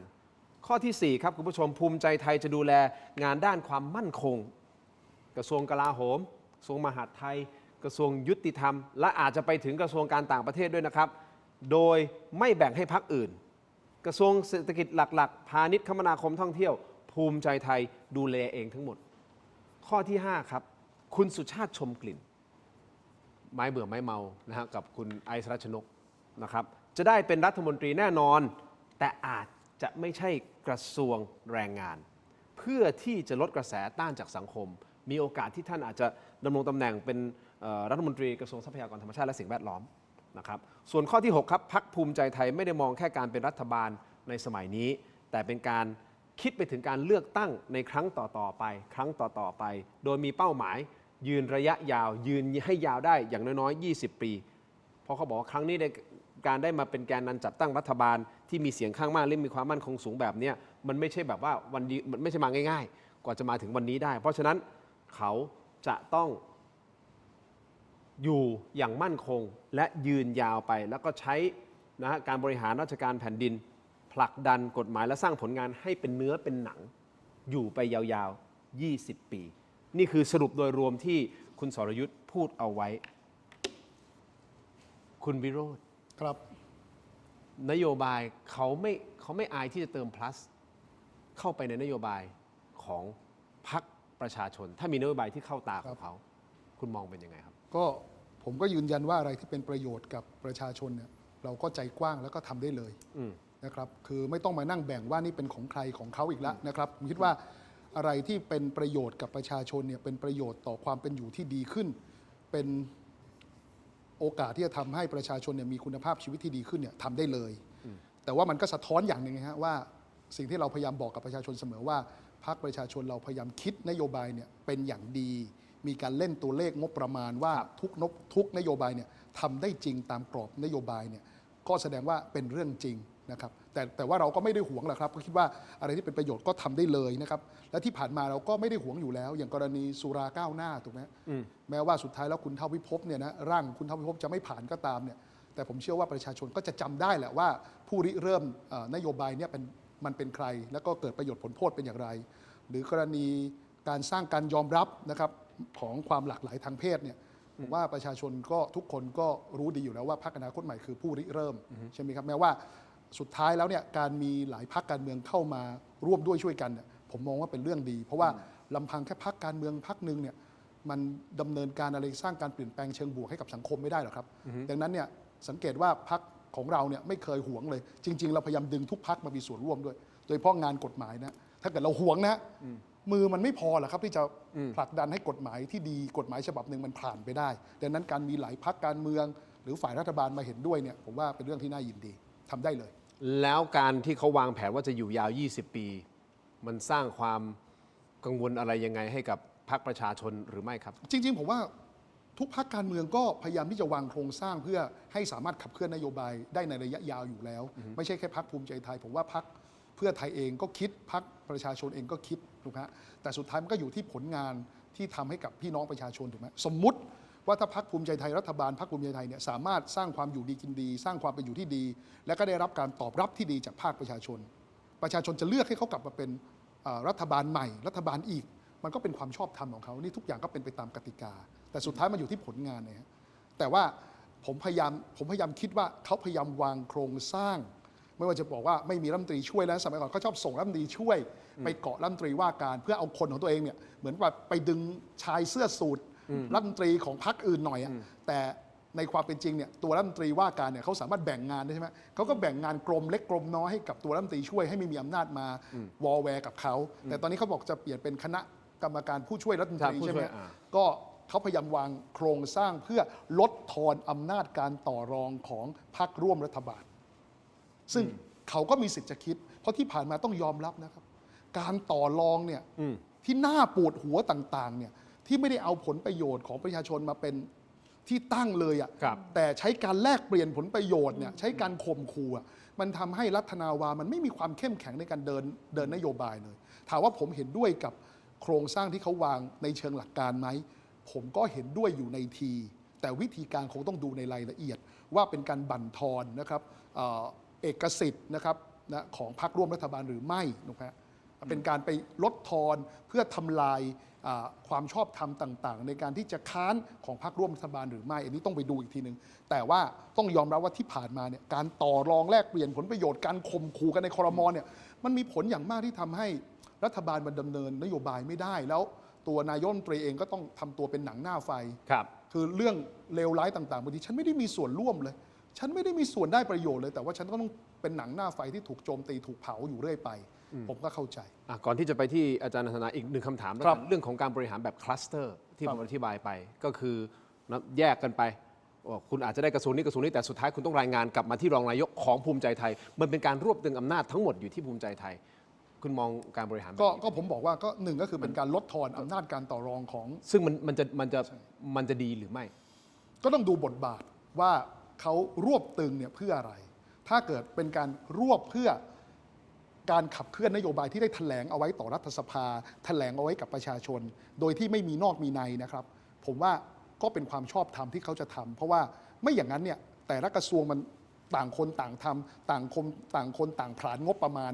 อย่างนี้มันก็ไม่เกิดประโยชน์โอเคอำนาจในการตัดสินใจเชิงงบประมาณในเชิงโครงการให้รัฐมนตรีแต่ทิศทางเนี่ยในการขับเคลื่อนนโยบายเนี่ยต้องให้รองนายกรัฐมนตรีซึ่งตรงนี้ก็วิธีคิดในทีเนี่ยในบางกรณีในบางที่ก็คล้ายกันกับของพรรคประชาชนตรงที่ว่ารองนายกเราจะไม่ควบกระทรวงแต่เราจะทำหน้าที่เป็นเหมือนกับคอยเชื่อมกระทรวงต่างๆที่ต้องทำงานร่วมกันในการขับเคลื่อนนโยบายให้เป็นไปในทางเดียวกันไม่ให้ขัดแย้งกันเองอย่างเช่นเอาง่ายกระทรวงเกษตรกระทรวงทรัพย์กระทรวงพาณิชย์อย่างเงี้ยหรือแม้แต่กระทรวงการต่างประเทศในบางกรมเนี่ยอาจจะต้องทำงานร่วมกันในการแก้ไขราคาของผลผลิตทางการเกษตรเป็นต้นอย่างเงี้ยมันก็ต้องมีรองนายกคนหนึ่งที่ไม่ได้ดูแลด้านงบประมาณนะไม่งั้น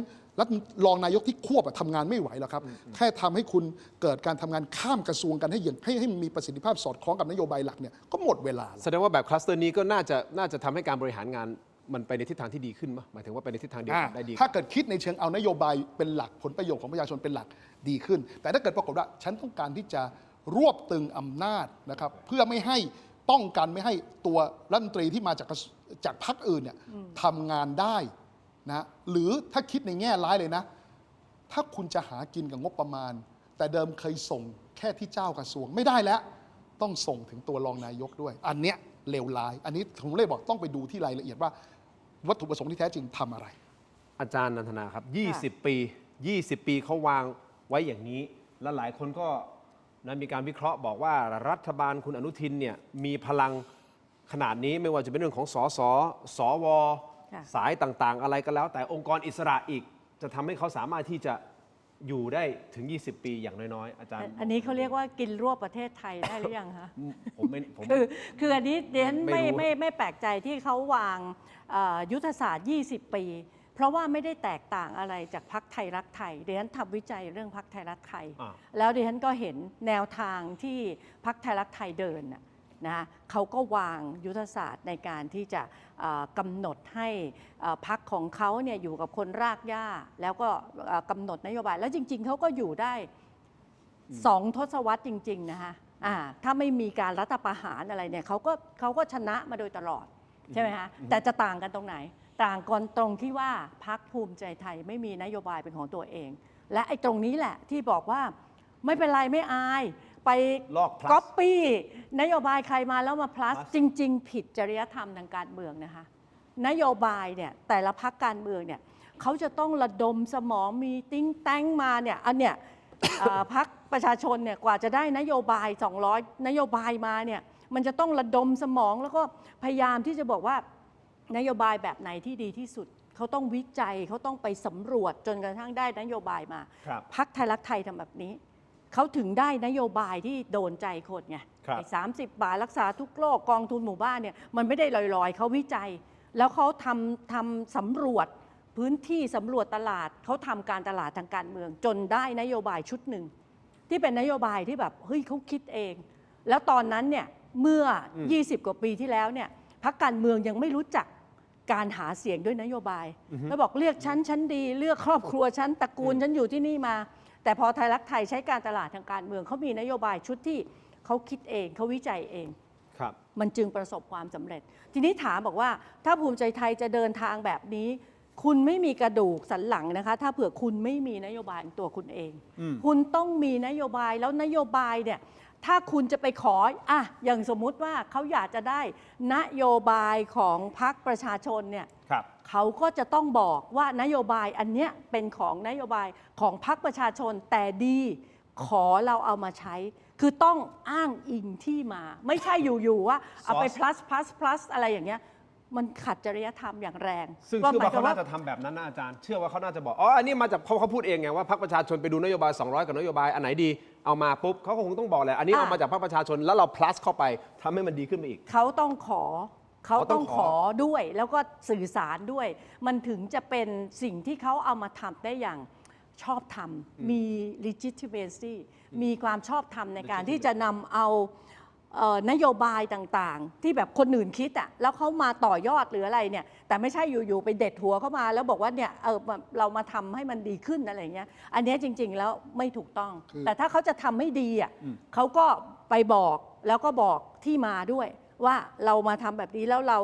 ขอมาทำจากที่คุณวิจัยมาแล้วมันดีอะไรอย่างเงี้ยมันก็สามารถที่จะทำได้แต่ไม่ใช่แบบอยู่ๆแล้วก็แบบไปอุปโลกเอามาเลย copy plus มัน copy แล้วก็มา plus มันไม่ใช่ไงต่อไปพรรคการเมืองก็จะไม่มีอะไรเป็นของตัวเองแล้วสินค้าเนี่ยคุณทินคิดจะแทบเป็นแทบตายแล้วอยู่ๆมีคนมา copy แล้ว plus ไปเนี่ยมันก็ไม่ใช่แต่เรามองในแง่ของประโยชน์ของประชาชนก็ได้แหละก็เผื่อว่าถ้าเผื่อว่าเอาไปใช้แล้วได้ประโยชน์คุณก็ขอเจ้าของเขาแล้วก็สื่อสารให้รู้ว่ามันมาจากไหนมันจึงจะมีที่มาที่ไปที่เคารพต้นรากของที่มาของนโยบายครับแต่ว่าจริงๆนี้ฮะว่าการที่ภูมิใจไทยจะวางโครงสร้างให้ตัวเองเนี่ยอยู่ยาวถึง20 ปีเนี่ยผมว่าเรื่องของนโยบายเนี่ยกับเรื่องของโครงสร้างการบริหารครม.เนี่ยเรื่องเล็กเป็นเพียงองค์ประกอบเท่านั้นแหละที่เมื่อกี้เราคุยกันใช่ไหมว่าจะมีคณะกรรมการผู้ช่วยรัฐมนตรีนั้นโน้นนี้รองนายกนั้นโน้นนี้คลัสเตอร์นั้นโน้นนี้หรือแม้กระทั่งนโยบายไปก๊อปปี้แล้วก็มา plus เนี่ยนะครับผมว่าเป็นส่วนประกอบแต่สิ่งหนึ่งเนี่ยที่ผมคิดว่าเรายอมรับกันตรงๆเนี่ยที่จะทำให้ภูมิใจไทยเนี่ยยึดครองประเทศหรือว่ายึดกุมเนี่ยความเป็นรัฐบาลเนี่ย20 ปีเนี่ยมันคือเรียกว่าสัพพะกำลังของบรรดาสีน้ำเงินทั้งหลายตั้งแต่ตอนนี้สวสีน้ำเงินถูกไหมฮะตอนนี้สสสีน้ำเงินแล้วนะและองค์กรอิสระก็สีน้ำเงินนะฮะต่อที่3นะต่อที่4นะเดี๋ยวสสรถ้าไม่ได้เลือกทางตรงนะใช้สูตรให้สสหยิบนะครับก็จะได้สสรสีน้ำเงินอีกถ้าเราไม่ได้เลือกสสรทางตรงนะครับแล้วพอได้สสรสีน้ำเงินปุ๊บก็จะได้รัฐธรรมนูญสีน้ำเงินอีกนี่ฮะไอ้นี่แหละ5อันนี้แหละ5องค์ประกอบนี่แหละ5เสา5แท่งนี่แหละ20 ปีส่วนเรื่องนโยบายที่จะไปทำมา plus นี่นะหรือโครงสร้างการบริหารครม.ผมว่าเป็นองค์ประกอบผมเรียกว่า5+2ดีกว่า5+2สูตร5+2ก็5เสาหลังเนี่ยสวสีน้ำเงินสสสีน้ำเงินองค์กรอิสระสีน้ำเงินสสรสีน้ำเงินรัฐธรรมนูญสีน้ำเงิน5แล้วบวกอีก2ก็คือ2นี่จิ๊บๆนะคือนโยบายที่ไปเอาของพรรคอื่นมา แล้วก็มา plus แล้วก็การรูปแบบการบริหารครม.ก็เป็นส่วนเสริมอีก2เรื่องเท่านั้นแหละ เมื่อกี้อาจารย์เหมือนอาจารย์นันทนาจะพูดประเด็นเสริมไหมฮะหรือ ซึ่งอันเนี้ยอันตรายนะคะ ถ้าเผื่อว่าเมื่อกี้นี้ที่คุณวิโรจน์บอกว่าองค์กรอิสระสีน้ำเงิน องค์กรอิสระถ้ามันมีสีมันก็ไม่อิสระแล้ว และนี่ก็คือปัญหาไงการเลือกตั้งของเราที่ยังไม่สามารถที่จะเสด็จน้ำได้ทุกวันนี้เนี่ยก็เพราะว่ากกต.เป็นคนจัดการเลือกตั้งกกต.ที่เราเรียกว่าองค์กรอิสระ แต่ว่าจัดการเลือกตั้งอย่างนี้แล้วก็ในเรื่องของการวินิจฉัยที่มาของสว.แล้วมันก็ไม่สามารถที่จะทำให้การตรวจสอบที่มาเนี่ยชัดเจนนะแม้แต่การใส่บาร์โค้ดลงไปในบัตรเลือกตั้งซึ่งอันนี้เป็นปัญหาหนักมากแล้วถ้าเผื่อว่ามันถูกรวบเข้ามาเป็นเนื้อเดียวกันทุกอย่างเนี่ยอยู่ภายใต้ร่มอันเดียวกันหมดคือสีเดียวกันเนี่ยมันอันตรายของประเทศที่สำคัญที่สุดเลยเนี่ยที่มองไปถึงยุทธศาสตร์20 ปีเนี่ยเดนคิดว่ามันเกี่ยวข้องกับการเลือกตั้งครั้งนี้มันเกี่ยวข้องกับไอ้บาร์โค้ดที่ใส่ลงไปในบัตรเลือกตั้งเพราะถ้าเผื่อมันเป็นบาร์โค้ด1:1เนี่ยมันสามารถที่จะไปตรวจสอบย้อนกลับได้อยู่แล้วว่าใครเนี่ยเป็นคนกาบัตรใบนี้แต่มันยากมากนะกกต.บอกยากมากนะมันนั่นกกต.พูดไงฮะแล้วเพราะแยกเป็น3 ส่วนมันต้องมี3 องค์ประกอบมันถึงจะไปได้2 องค์ประกอบมันอยู่ด้วยกันต้นขั้วมันอยู่ด้วยกันต้นขั้วมันอยู่ด้วยกันอยู่แล้วต้นขั้วที่มันเป็นฉีกให้เรามาแล้วก็เลขลำดับของผู้ที่มาเลือกบาร์โค้ดชุดที่มันอยู่ที่ใบกาเนี่ยมันสามารถที่จะสแกนแล้วออกมาเป็นเลขที่เป็นต้นขั้วพอมันออกมาเป็นเลขต้นขั้วมันก็รู้แล้วว่าไอ้เลขที่ต้นขั้วเนี่ยมันเป็นของใครเพราะฉะนั้นถ้าเผื่อมันยากมากกว่าที่จะไปนึกออกป่ะถ้ามันไปรวมกันทั้งหมดแล้วกว่าคุณจะไปมันทำยากไม่มันจะยากยังไงอะคะนี่ผมพยายามในเมื่อต้นขั้วเนี่ยมันมีเลขชุดหนึ่ง9 หลักแล้วก็บาร์โค้ดสแกนออกมาเป็น9 หลักสมมุติว่าเป็นเลข1 2 3 4 5 6 7 8 9แล้วสแกนออกมาเป็น1 2 3 4 5 6 7 8 9เป็นว่าเขาไปเจอสิว่าวิโรจน์แล้ววิโรจน์กาใครในเบอร์เนี้ยในใบเนี้ยก็จะรู้แล้วว่าใบเนี้ยใครเป็นคนกาพักอะไรแล้วก็ชื่ออะไรใช่มันย้อนกลับได้แล้วพอมันย้อนกลับไปได้เนี่ยมันก็จะสามารถที่จะทราบไปเลยว่าไอ้เนี่ยบ้านอยู่ตรงเนี้ยไอ้บ้านเนี้ยมันเลือกใครไอ้หมู่บ้านนี้ทั้งหมดเนี่ยมันเลือกพรรคอะไรแล้วสุดท้ายเนี่ยกระบวนการที่มันถูกรู้ว่าเราเลือกใครเนี่ยมันจะสร้างความหวาดกลัวให้กับคนที่เขาเลือกไปแล้วไงเขาจะรู้เดี๋ยววันหนึ่งมีคนมาเคาะประตูเรารู้นะว่าคุณเลือกใครแล้วคุณอยากจะมีชีวิตปกติไหมเราจะทำแบบนี้เรารู้ว่าคุณทำอะไรพฤติกรรมการเลือกตั้งมันจะเปลี่ยนไปเลยเพราะมันเต็มไปด้วยความกลัวว่าเขาจะมาทำอะไรเราหรือเปล่าถ้าเราไม่ไปเลือกเขาอันเนี้ยมันจึงเป็นเรื่องที่น่ากลัวที่เราบอกว่าถ้าเผื่อว่าไอ้ Big Data ชุดนี้เนี่ย30 กว่าล้านที่ออกมาใช้สิทธิ์เลือกตั้งแล้วมันกลายไปเป็นว่าเขารู้หมดว่าไอ้30 กว่าล้านเนี่ยมันเลือกใครอยากไรตรงไหนยังไงมันก็จะสามารถที่จะคุมการเลือกตั้งได้หมดแล้วก็มันไม่ใช่แค่คุมการเลือกตั้งสสวันที่29 มีนานี้ก็จะเลือกเทศบาลและเทศบาลอบต.อบจ.มันสามารถที่จะเอาไอ้ Big Data เนี้ยเข้าไปจัดการได้หมดเพราะฉะนั้นถ้ามันเป็นอย่างนี้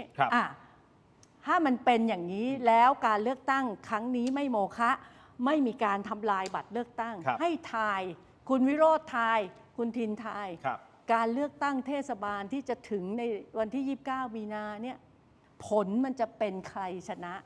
เมื่อกี้คุณวิโรจน์บอก5 อันที่มันเป็นสีเดียวกันเดี๋ยวมันจะเพิ่มท้องถิ่นขึ้นมาเป็นอันที่6ที่เป็นสีเดียวกันมันอันตรายมากเราถึงได้บอกว่ามันไม่ใช่แค่ต้องโมฆะแต่มันต้องทำลายบัตรเลือกตั้งชุดนี้ทั้งหมดเพราะมันสามารถที่จะย้อนกลับไปได้ตรวจสอบย้อนกลับไปแล้วทั้งหมด30 กว่าล้านเนี่ยมันมีที่มาที่ไปหมดแล้วคนที่กลุ่มข้อมูลอันเนี้ยมันจะสามารถที่จะควบคุมการเลือกตั้งได้ทุกระดับ ตลอดไป คุณวิโรจน์เสริม คือยากอะครับคือเขาอ้างว่ายากเนี่ยคือ อันนี้คือผมพูดตามเขาพูดนะ ไม่ใช่ว่าผมมโนเองเขาพูดนะ คือภายใต้การเชื่อใจกกตนะ ถูกไหมคือผมว่ากกตตอนนี้แย่มากๆตรงที่ว่า คุณเอาคำว่าลับที่ต้องเป็นความรับผิดชอบเชิงระบบผลักมาเป็นความรับผิดชอบส่วนบุคคลหมดเลย ไม่ว่าจะเป็นบอกว่าถ้าเกิดมีใครเข้าไปล่วงรู้หรือใครเข้าไปแฮ็กคนนั้นก็กระทำความผิด ถ้ากกตเก็บตามระเบียบแล้วกกตก็ถือว่าไม่ผิดอย่างเงี้ยคุณผลักให้เป็นความรับผิดของคนหนึ่งได้ยังไง หรือล่าสุดผอกกตจังหวัดหนึ่งมาบอกว่า ถ้าเกิดข้อมูลในจังหวัดเขารั่ว แฮ็ก เขา ได้ จะลาออก ลาออก แล้วผมถามแล้วถ้าจังหวัดอื่นรั่ว เขาจะต้องลาออกตามคุณไหมเพราะคนอื่นเขาไม่ได้ท้าทายนี่ หรือถ้าเกิดเขาไปรั่วภายในจังหวัดของคุณเนี่ยเกิดอีก2 ปีเขารั่วเนี่ยนะหรืออีกปีกว่าเขารั่วแล้วคุณย้ายไปแล้วเนี่ยคุณต้องลาออกไหมคือมันไม่ใช่ความรับผิดส่วนบุคคลนะครับ มันเป็นความรับผิดเชิงระบบ ที่กกตในฐานะองค์กรต้องรับผิดชอบต่อสาธารณะไงครับ นี่ฮะที่บอกว่ามันอันตรายมากต่อมายากแต่เป็นไปได้ ขอให้เป็นไปได้ก่อนคำขู่จะมีน้ำหนักทันที สมมุติว่าถ้าเกิดมันเป็นไปไม่ได้ ต่อให้อยากรู้ก็ไม่มีวิธีการใดๆที่จะล่วงรู้ได้ตรวจสอบไม่ได้ มีคนมาขู่คุณทินว่าผมรู้นะ คุณทินจะยิ้มอยู่ในใจ ไม่รู้หรอกไอ้วิโรจน์ก็ไม่กลัวถูกไหมแต่ถ้าเกิดผมไม่ต้องทำก็ได้ แบบที่มีหลายคนบอกว่าถ้าเกิดมันทำยาก แต่ถ้ามันทำได้คำขู่ผมจะมีน้ำหนัก ผมบอกว่าคุณทินผมรู้กันแล้วกันประธานกปนใครลุงผมไอ้คนที่นับเนี่ยเพื่อนสมัยประถมผมทั้งนั้นต่อให้มันไม่จริงนะแต่คำขู่ผมมีน้ำหนักนะถูกไหมและเนี่ยคือสิ่งที่รัฐธรรมนูญเนี่ยในมาตรา 85 คุ้มครองเสรีภาพแค่ 5 วินาทีของประชาชนในคูหาทุกฐานนันดรกกตยังคุ้มครองไม่ได้เลยนี่คือปัญหาครับนี่ฮะคุณผู้ชมนิดนึงที่คุณวิโรจน์พูดไปคือโพสต์นี้แหละครับคุณผู้ชมเป็นที่วิพากษ์วิจารณ์กันนะฮะเอาขึ้นมาเต็มจอได้เลยนะครับอันนี้คือคุณคงยศบุญรักผู้อำนวยการสำนักงานคณะกรรมการการเลือกตั้งประจำจังหวัดกำแพงเพชรท่านก็โพสต์แบบนี้ผ่าน Facebook ส่วนตัว บอกว่าใครผมขอท้าใครเจาะระบบความลับบัตรเลือกตั้งกำแพงเพชรได้ว่าเป็นบัตรของใครเลือกใครผมยอมลาออกจากนั้นยังโพสต์ถึงเหล่ากูรูคนเก่งอีกโพสต์นะครับคุณผู้ชมมีไหมเอาขึ้นมาอีกโพสต์โดยทีมงานของผมสรุปใจความสำคัญมาเลยนะใจความสำคัญบอกว่าการลงคะแนนที่เป็นความลับไม่ได้หมายความว่าต้องมีใครมองเห็นในเชิงกายภาพเสมอไปเพราะตามกฎหมายอันนี้เข้าใจว่ามาตรา 92 นะครับแม้เจ้าหน้าที่นะจะเป็นผู้ช่วยกาคะแนนให้ผู้พิการหรือผู้สูงอายุจนรับรู้ว่าเลือกใครแต่ยังถือว่าเป็นการลงคะแนนโดยลับตามหลักการโอ้เรือหายแล้วก็เขียนอย่างนี้ไงถ้าเกิดผอ.กกต. 92 ไงโพสต์แบบนี้นะว่าก็เขาโพสต์อันนี้เขาโพสต์จริงปะล่ะเอาขึ้นมาอีกทีนึงโพสต์เนี่ยเรือหายแล้วนะครับการเลือกตั้งโดยตรงเนี่ยผมขอให้ผอ.กกต.ท่านนี้คุณคงยศไปอ่านความมุ่งหมายและการตีความรายมาตราของรัฐธรรมนูญแสดงว่าท่านไม่เคยอ่านเลยคุณคงยศไม่เคยอ่านเลยโดยตรงคือต้องกระทำโดยตรงด้วยมือของคนคนนั้นเองไอ้นี่ผอ.กกต.ถึงกับว่าถ้ากปน.ไปกาให้ผู้ช่วยเป็นเจ้าหน้าที่ผู้ช่วยช่วยกาให้กับคนพิการหรือผู้สูงอายุอย่างนี้ไม่โดยตรงแล้วครับ อย่างนี้ไม่โดยตรงแล้วอยากให้คุณคงยศไปอ่านคำวินิจฉัยส่วนตัวของตุลาการท่านหนึ่งที่ชื่อว่าท่านมานิตวิทยาเต็มที่ตอนนั้นท่านมีคำวินิจฉัยกรณีหันคูหาออกแล้วตอนนั้นท่านเป็นตุลาการเสียงข้างน้อยท่านบอกว่าการหันคูหาออกเนี่ยยังไม่ถือว่าไม่รับไม่ถือว่ายังไม่ถือว่ายังถือว่ารับอยู่แต่ถ้าเกิดในบัตรเลือกตั้งมีการทำสัญลักษณ์ทำรหัสที่สามารถตรวจสอบได้ว่าผู้ลงคะแนนเลือกอะไรไอ้อย่างเงี้ยถือว่าไม่ได้ดำเนินการโดยลับแล้วท่านคงยศต้องไปอ่านแล้วผมบอกว่าถ้าผอ.กกต.จังหวัดนี้เนี่ยนะครับเขาคิดขนาดนี้ไม่ต้องรอให้เกิดต้องลาออกแล้วถ้ามีทัศนคติอย่างนี้นะต้องลาออกแล้วและผมถือว่าประธานกกต.ต้องเรียกสอบแล้วครับเนี่ยคือบ่อนทำลายเกียรติภูมิและเกียรติยศศักดิ์ศรีขององค์กรกกต.เองและไม่รู้ว่าเป็นคำท้าหรือเปล่านะครับท่านบอกนะใครเจาะระบบความลับบัตรเลือกตั้งได้ผมยอมลาออกผมถามประธานกกต.ดีกว่าความท้าทายของท่านคงยศเนี่ยคุณคงยศเนี่ยถ้าเกิดมีประชาชนเขารับคำท้าแล้วเขาเจาะได้จริงๆประชาชนผิดกฎหมายไหมหรือว่ากรณีนี้คุณคงยศกำลังยั่วยุให้ประชาชนกระทำผิดกฎหมายเสียเองคุณเป็นเจ้าหน้าที่ระดับสูงคุณท้าทายประชาชนอย่างนี้เนี่ยคุณท้าทายให้ประชาชนกระทำผิดกฎหมายได้ยังไง ผมนึกบอกฮะระบบที่รับหมายความว่า ต่อให้ผมอยากรู้ก็ไม่มีวิธีการใดๆที่จะทำให้ผมรู้ได้ นี่คือความคุ้มครองที่รัฐธรรมนูญปกป้องการใช้เสรีภาพของเราในการเลือกอ่ะ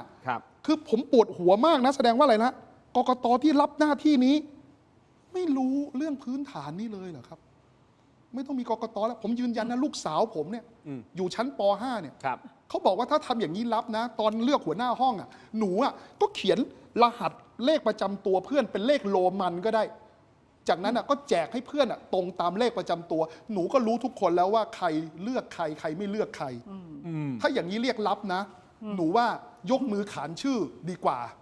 อนาคตถ้าทำแบบนี้การใส่บาร์โค้ดแล้วล่วงรู้ได้ว่ารับนะไม่ต้องแล้ว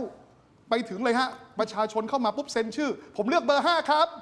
เอางี้เลยชัดเจนไปแล้วไหมแสดงตัวไปแล้วเลือกใครไปเลยดีกว่าไหนอย่างนี้เลยคุณจะได้ไม่ต้องมารับล่อๆคืออย่างนี้ผมบอกคุณคงยศไว้จริงๆนะคำว่าโดยลับเนี่ยไม่ใช่ว่าโดยลับล่อๆนะอย่างเงี้ยโดยลับล่อๆกกตเนี่ยตัวบัตรตัวอย่างก็ไม่ได้มีบาร์โค้ดแต่บัตรจริงมีบาร์โค้ดแล้วอย่างนี้สมมุติถ้าอยู่ดีเนี่ยรายการเนี่ยบอกว่ามีติดตั้งกล้องวงจรปิดโดยมารยาทคุณทินต้องบอกผมนะว่ากำลังติดตั้งกล้องวงจรปิดนี่ครับถูกไหมแล้วก็จะเกิดแต่ว่าถ้าเกิดกรณีมีบาร์โค้ดอย่างเงี้ยคุณไม่ได้บอกประชาชนเลยว่ามันสอบกลับได้จนถูกนักข่าวจี้ต้องขอบคุณสื่อมวลชนมากๆนะบอกตอบมาเลย yes or no ไม่ต้องพร่ำพรรณนาแล้วว่ามันสืบสอบกลับไปได้ถึงตัวผู้ใช้สิทธิ์ไหมจนถึงได้คำตอบไงนี่ฮะคุณวิโรจน์โพสต์อันนี้ไว้โรงแรมซ่อนกล้องไว้พอลูกค้าจับได้เจ้าของแจ้งว่าถ่ายเฉยๆไม่ได้ปล่อยไปไม่ได้ปล่อยไม่ได้ดูถ้ารปภแอบดูรปภผิดโรงแรมไม่ผิดอย่างนี้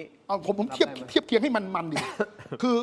การเข้าพักในโรงแรมเนี่ยก็คือและการปฏิบัติภารกิจส่วนตัวในโรงแรมหรือในห้องน้ำเนี่ยในห้องพักเนี่ยเป็นเรื่องส่วนตัวไหมที่รู้ได้เฉพาะตนใช่ไหมใช่อาจจะเทียบเคียงไม่ได้100%นะผมใช้คำนี้ไม่100%นะจริงมันเทียบเคียง100%ไม่ได้หรอกมันก็เหมือนกับการกากบาทเลือกใครใช่ไหมอยู่ดีถ้าเกิดคุณไปจับได้ว่าโรงแรมซ่อนกล้องเอาไว้ในห้องน้ำซ่อนกล้องเอาไว้ในห้องพักเหนือเตียงนอนเลยเนี่ยนะแล้วปรากฏว่าคุณก็จับได้ผู้จัดการฝ่ายความปลอดภัยบอกว่าถ่ายเก็บไว้เฉยๆไม่ได้เอาไปแชร์ให้ใครแล้วก็พาสเวิร์ดก็เก็บไว้อีกที่หนึ่งเก็บไว้กับอาซอส่วนคลิปก็เก็บไว้อีกที่หนึ่งเก็บไว้กับไอเฮียนะคุณทินคุณเห็นคลิปคุณหรือยังอ่ะคุณรู้ได้ยังคุณรู้หรือยังว่าคลิปของคุณถูกเผยแพร่เอาอย่างนี้แล้วกันถ้าถูกแพร่เมื่อไหร่ผมลาออกจากตำแหน่งผู้จัดการโรงแรมก็แล้วกันอย่างนั้นเลยได้เหรออย่างนี้ได้เหรอคือสิทธิ์ของคุณทินถูกละเมิดแล้วถูกไหมฮะใช่อันนี้มันคือการละเมิดสิทธิของประชาชนนะคะการเลือกตั้งเนี่ยมันที่บอกว่าเป็นลับเนี่ยมันหมายความว่าเขารู้คนเดียวถ้ากกต.รู้ด้วยเนี่ยมันก็ไม่ลับแล้วคนผู้ใดหมายถึงผู้ใดคือไม่ใช่คนที่กาถ้าผู้ใดเนี่ยกกต.เขาหมายถึงว่าผู้ใดเนี่ยไม่รวมเขาคือคำว่าผู้ใดที่จะมารู้ตรงนี้เนี่ยไม่รวมเขาจริงๆต้องรวมสิคำว่าผู้ใดคือทุกคนที่ไม่ใช่ฉันไม่ใช่คนที่กาบัตรไม่ว่าใครก็แล้วแต่ผู้ใดคือ ห้ามรู้ถูกไหมรู้ไม่ได้ไงฮะเรานี่คือเอกสิทธิ์ของเราแล้วอย่างเมื่อกี้ที่คุณวิโรจน์ยกตัวอย่างเลือกหัวหน้าห้องเนี่ยเอาข้อจริงถ้าบอกว่าลงคะแนนลับนะนักเรียนนะแต่ครูรู้ว่าเธอเลือกใครนะแล้วครูเนี่ยไม่ชอบอีกคนนี้และไอ้นักเรียนเนี่ยไปเลือกอีกคนที่ครูไม่ชอบเนี่ยมันจะส่งผลกับชีวิตของนักเรียนคนนั้นไหมอันนี้มันไม่ได้ไงมันลับก็คือว่าครูก็รู้ไม่ได้กกต.ก็คือผู้ใดที่ไม่ใช่คนกาเพราะฉะนั้นเขาไม่มีสิทธิ์ที่จะรู้เพราะฉะนั้นถ้าเผื่อบอกว่าเราที่คุณวิโรจน์ยกเนี่ยก็คือว่ามีคนที่รู้สามารถที่จะรู้ได้แต่เราไม่รู้เราไม่ดูถ้าคุณรู้ได้เนี่ยมันก็ไม่รับแล้วงั้นบัตรเลือกตั้งมาอยู่ตรงนี้ถ้าคุณรู้ได้มันก็ไม่รับแล้วเพราะคุณสามารถที่จะเอามาประกบกันถ้าวันที่คุณบอกว่ามันอยู่แยกกันแล้วในความเป็นจริงอ่ะในระเบียบของกกต.เองข้อ184นะมันบอกว่าการเก็บบัตรที่เลือกตั้งแล้วกับต้นขั้วบัตรเนี่ยเขาบอกให้เก็บอยู่ในหีบแล้วก็เก็บไว้ด้วยกันเอาตกลงกกต.บอกแยกกันจริงๆมันอยู่ด้วยกันแล้วมันอยู่ด้วยกันเนี่ยมันจะหากันยากไหมที่บอกว่าเราไปสแกนไอ้ใบที่คนกาแล้วมันจะไปเจอไอ้ต้นขั้วที่มันอยู่ติดกันมันอยู่ด้วยกันในหีบเดียวกันเนี่ย มันก็ไม่ได้หายากอะไร เพราะฉะนั้น โอเค มันไม่รับอยู่แล้วไอ้ตรงนี้แหละมันคือสร้างความหวาดผวาให้กับคนทั้งประเทศเลย สุด ตอน ท้าย นี้ จริง ๆ นะครับผมนิดเดียวคือกกตกำลังผลักภาระของความรับผิดชอบต่อสาธารณะของตนเองให้กับประชาชน การที่บอกว่าถ้าใครที่แฮ็กเข้าไปก็ถือว่าเป็นผู้กระทำความผิด คุณทิน ข้อมูลของประชาชนเวลารั่วเนี่ยเราจะไปรู้ไหมประชาชนจะไปรู้ไหมว่ารั่วเมื่อไหร่รั่วแค่ไหนรั่วจากอะไร และรั่วถึงฉันไหมหรือว่าแค่ญาติฉัน และรั่วข้อมูลเลยคือประชาชนไม่มีสิทธิ์ล่วงรู้เลยครับถ้าเกิดข้อมูลรั่วถูกไหมถ้าไม่ได้เป็นข่าวคลึกโครมขึ้นหน้าหนึ่งถูกไหมอยู่ดีมีคนเอาว่าหีบหนึ่งถูกหิ้วไปข้างนอกเนี่ยประชาชนคนธรรมดาจะรู้ไหมครับ ไม่รู้แล้วบอกให้เชื่อใจกกตมีระบบออดิตอะไรไหมก็ไม่มีถ้ามีตอบให้หน่อยดิว่าไอ้ที่ไปอยู่ในกองขยะที่พระประแดงหายมาได้ยังไง มีภาพไหม ที่ส ต มุ ล ท ก รปรา นะ การมีนี่ไอ้ที่คุณวิโรจน์พูดเมื่อสักครู่ ห่างไป เนี่ย 14 กิโล แต่นี่คือโดยลับนะ ที่ผมคุยกับอาจารย์นันทนาคือเขาจงใจไปคุณคิดถึงไหมล่ะว่าเขาจะไปซ่อนไว้ในกองขยะ นี่คือลับแล้วนะแต่เนี่ยเรียกว่าลับล่อๆอย่างนี้ เนี่ยเป็นอุปกรณ์การเลือกตั้งเนี่ยมีทั้งบัตรมีทั้งใบที่นับคะแนน มีป้ายมีอะไรทั้งหมดเนี่ยแล้วมันไปอยู่ในกองขยะ แล้วจะบอกว่าโอ้ยเนี่ยมันลับมันหาไม่เจอมันไม่มีทางที่จะเจอกันเนี่ยอันตรายอย่างสูงสุดเลย อันนี้ฮะคุณผู้ชมอันนี้เป็นประเด็นที่อาจารย์นันทนาโพสต์ ก็คือเรื่องบัตรเลือกตั้งในกองขยะ ไปพบเอกสารเลือกตั้งสสเขต 6 สมุทรปราการ ทั้งบัตรเลือกตั้งใบกรอกคะแนนบัญชีผู้มีสิทธิ์เลือกตั้ง ป้ายหน้าคูหาและอื่นๆนะครับลงไปรวมอยู่ในกองขยะที่อำเภอพระสมุทรเจดีย์จังหวัดสมุทรปราการทั้งที่ผ่านการเลือกตั้งมาแล้ว10 วัน และกกตยังนับคะแนนไม่เสร็จนะฮะคุณผู้ชม อาจารย์ก็เลยโพสต์ใช่ไหมครับซึ่งล่าสุดนะในประเด็นนี้เมื่อวานนี้ทางกกตก็ออกมาชี้แจงแล้วนะครับมีเป็น press release ออกมา โดยยืนยันว่าเอกสารดังกล่าวผ่านกระบวนการนับคะแนนเสร็จสิ้นสมบูรณ์ไปแล้ว จึงไม่มีผลกระทบต่อคะแนนหรือความโปร่งใสของการเลือกตั้ง ส่วนสาเหตุที่เอกสารไปโผล่ที่บ่อขยะทั้งที่อยู่ในช่วงของการจัดเก็บนั้นกกตกำลังเร่งตรวจสอบว่าเกิดขึ้นได้อย่างไร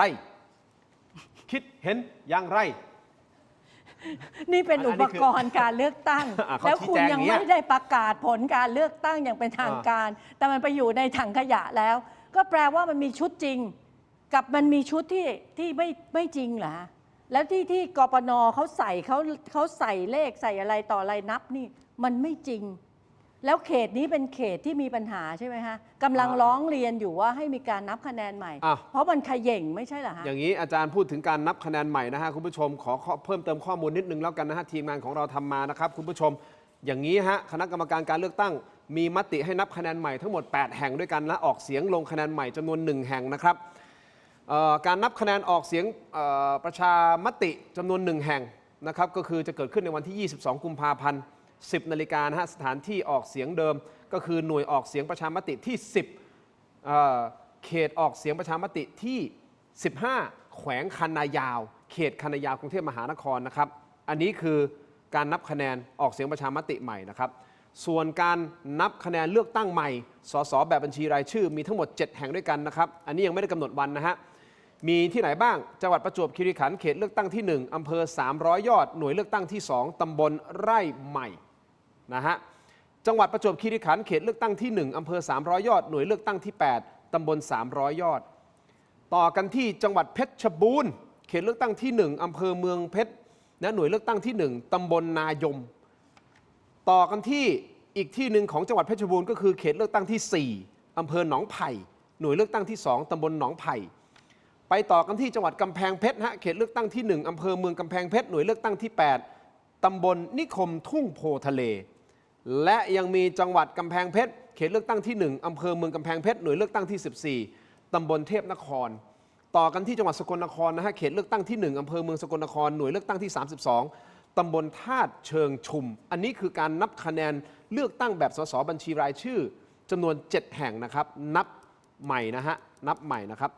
และการออกเสียงลงคะแนนใหม่นะก็คือลงเสียงเอามาเลือกตั้งใหม่แล้วกันสสแบบแบ่งเขตเลือกตั้งและสสบัญชีรายชื่อ1แห่งครับยังไม่กำหนดวันเช่นเดียวกันก็คือที่จังหวัดพะเยาเขตเลือกตั้งที่1อำเภอเมืองพะเยาหน่วยเลือกตั้งที่6ตำบลท่าวังทองคำถามคือบัตรเลือกตั้งที่จะใช้ครับถ้าลงคะแนนใหม่มันควรจะเป็นชุดเดิมหรือเปล่ามันควรจะเป็นชุดเดิม ที่มีบาร์โค้ดหรือว่าจะต้องพิมพ์ใหม่หรือเปล่า ซึ่งเรื่องนี้นะครับอาจารย์สมชัยศรีสุทธิยากรออกมาให้ความเห็นว่าควรใช้บัตรเดิมที่มีในสต็อกเหลือประมาณสัก3 ล้านใบอาจารย์สมชัยพูดอย่างนี้ครับเพื่อไม่ให้เป็นการยอมรับไกลๆว่าไอ้บัตรเดิมที่มันมีอยู่มันมีปัญหา2 ท่านมองเรื่องนี้อย่างไรเมื่อวานนี้คุณกังฟูมาในรายการคุณกังฟูบอกไม่ได้ต้องใช้บัตรเก่าสิหมายถึงบัตรเดิมสิต้องใช้เหมือนกันดิถ้าคุณไปเปลี่ยนพิมพ์บัตรใหม่มามันก็เท่ากับว่าเลือกตั้งมัน2 มาตรฐานมันไม่เหมือนกันมันอาจจะเกิดปัญหาโมฆะไปทั้งหมดอาจารย์นันทนาคือมันต้องเป็นบัตรเลือก จริงๆแล้วไอ้ก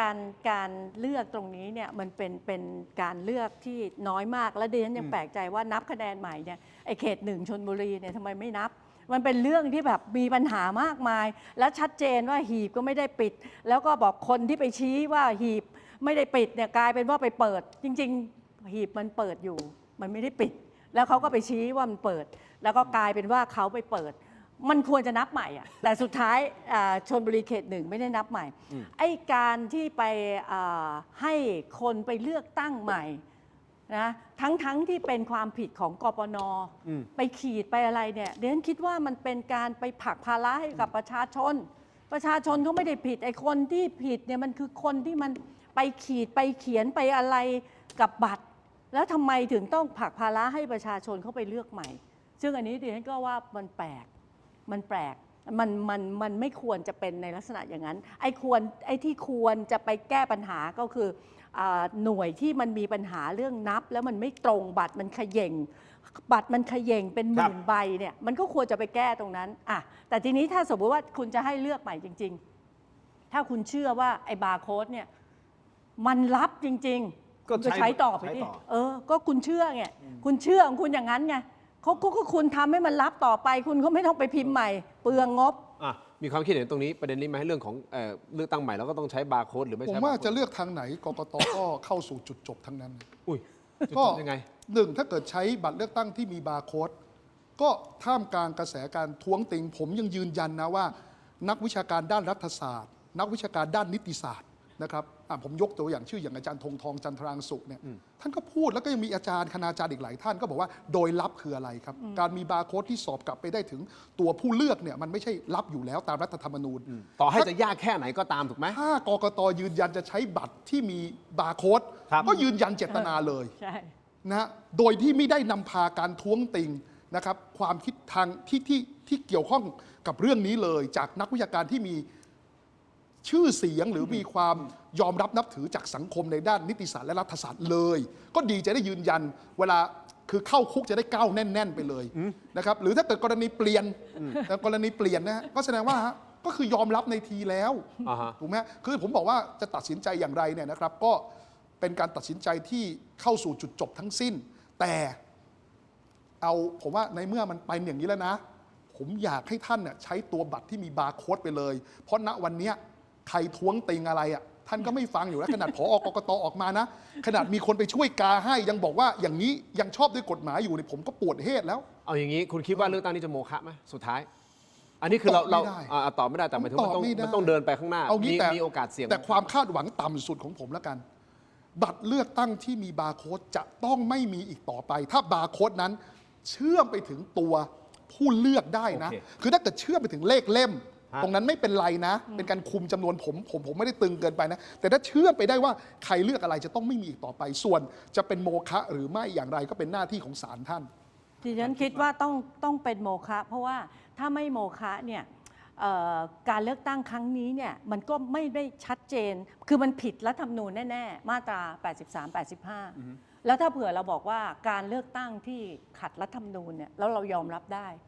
อันนี้ต่อไปเนี่ยกระบวนการใดที่ขัดรัฐธรรมนูญเราก็ยอมรับได้อย่างนั้นเลยมันไม่ถูกต้องแล้วก็อย่างที่บอกว่าโมฆะไม่พอต้องทำลายบัตรเลือกตั้งชุดนี้ทั้งหมดเพราะว่ามันคือ Big Data ที่มันจะสร้างความบรรยากาศความหวาดกลัวให้กับประชาชนผู้เลือกตั้งทั้งประเทศเพราะฉะนั้นตรงนี้มันก็คือยุติวงจรที่บอกว่ามันจะนำข้อมูลเหล่านี้เจาะเข้าไป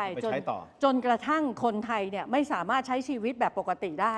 เพราะเขารู้ว่ามีคนรู้ว่าเขาทำอะไร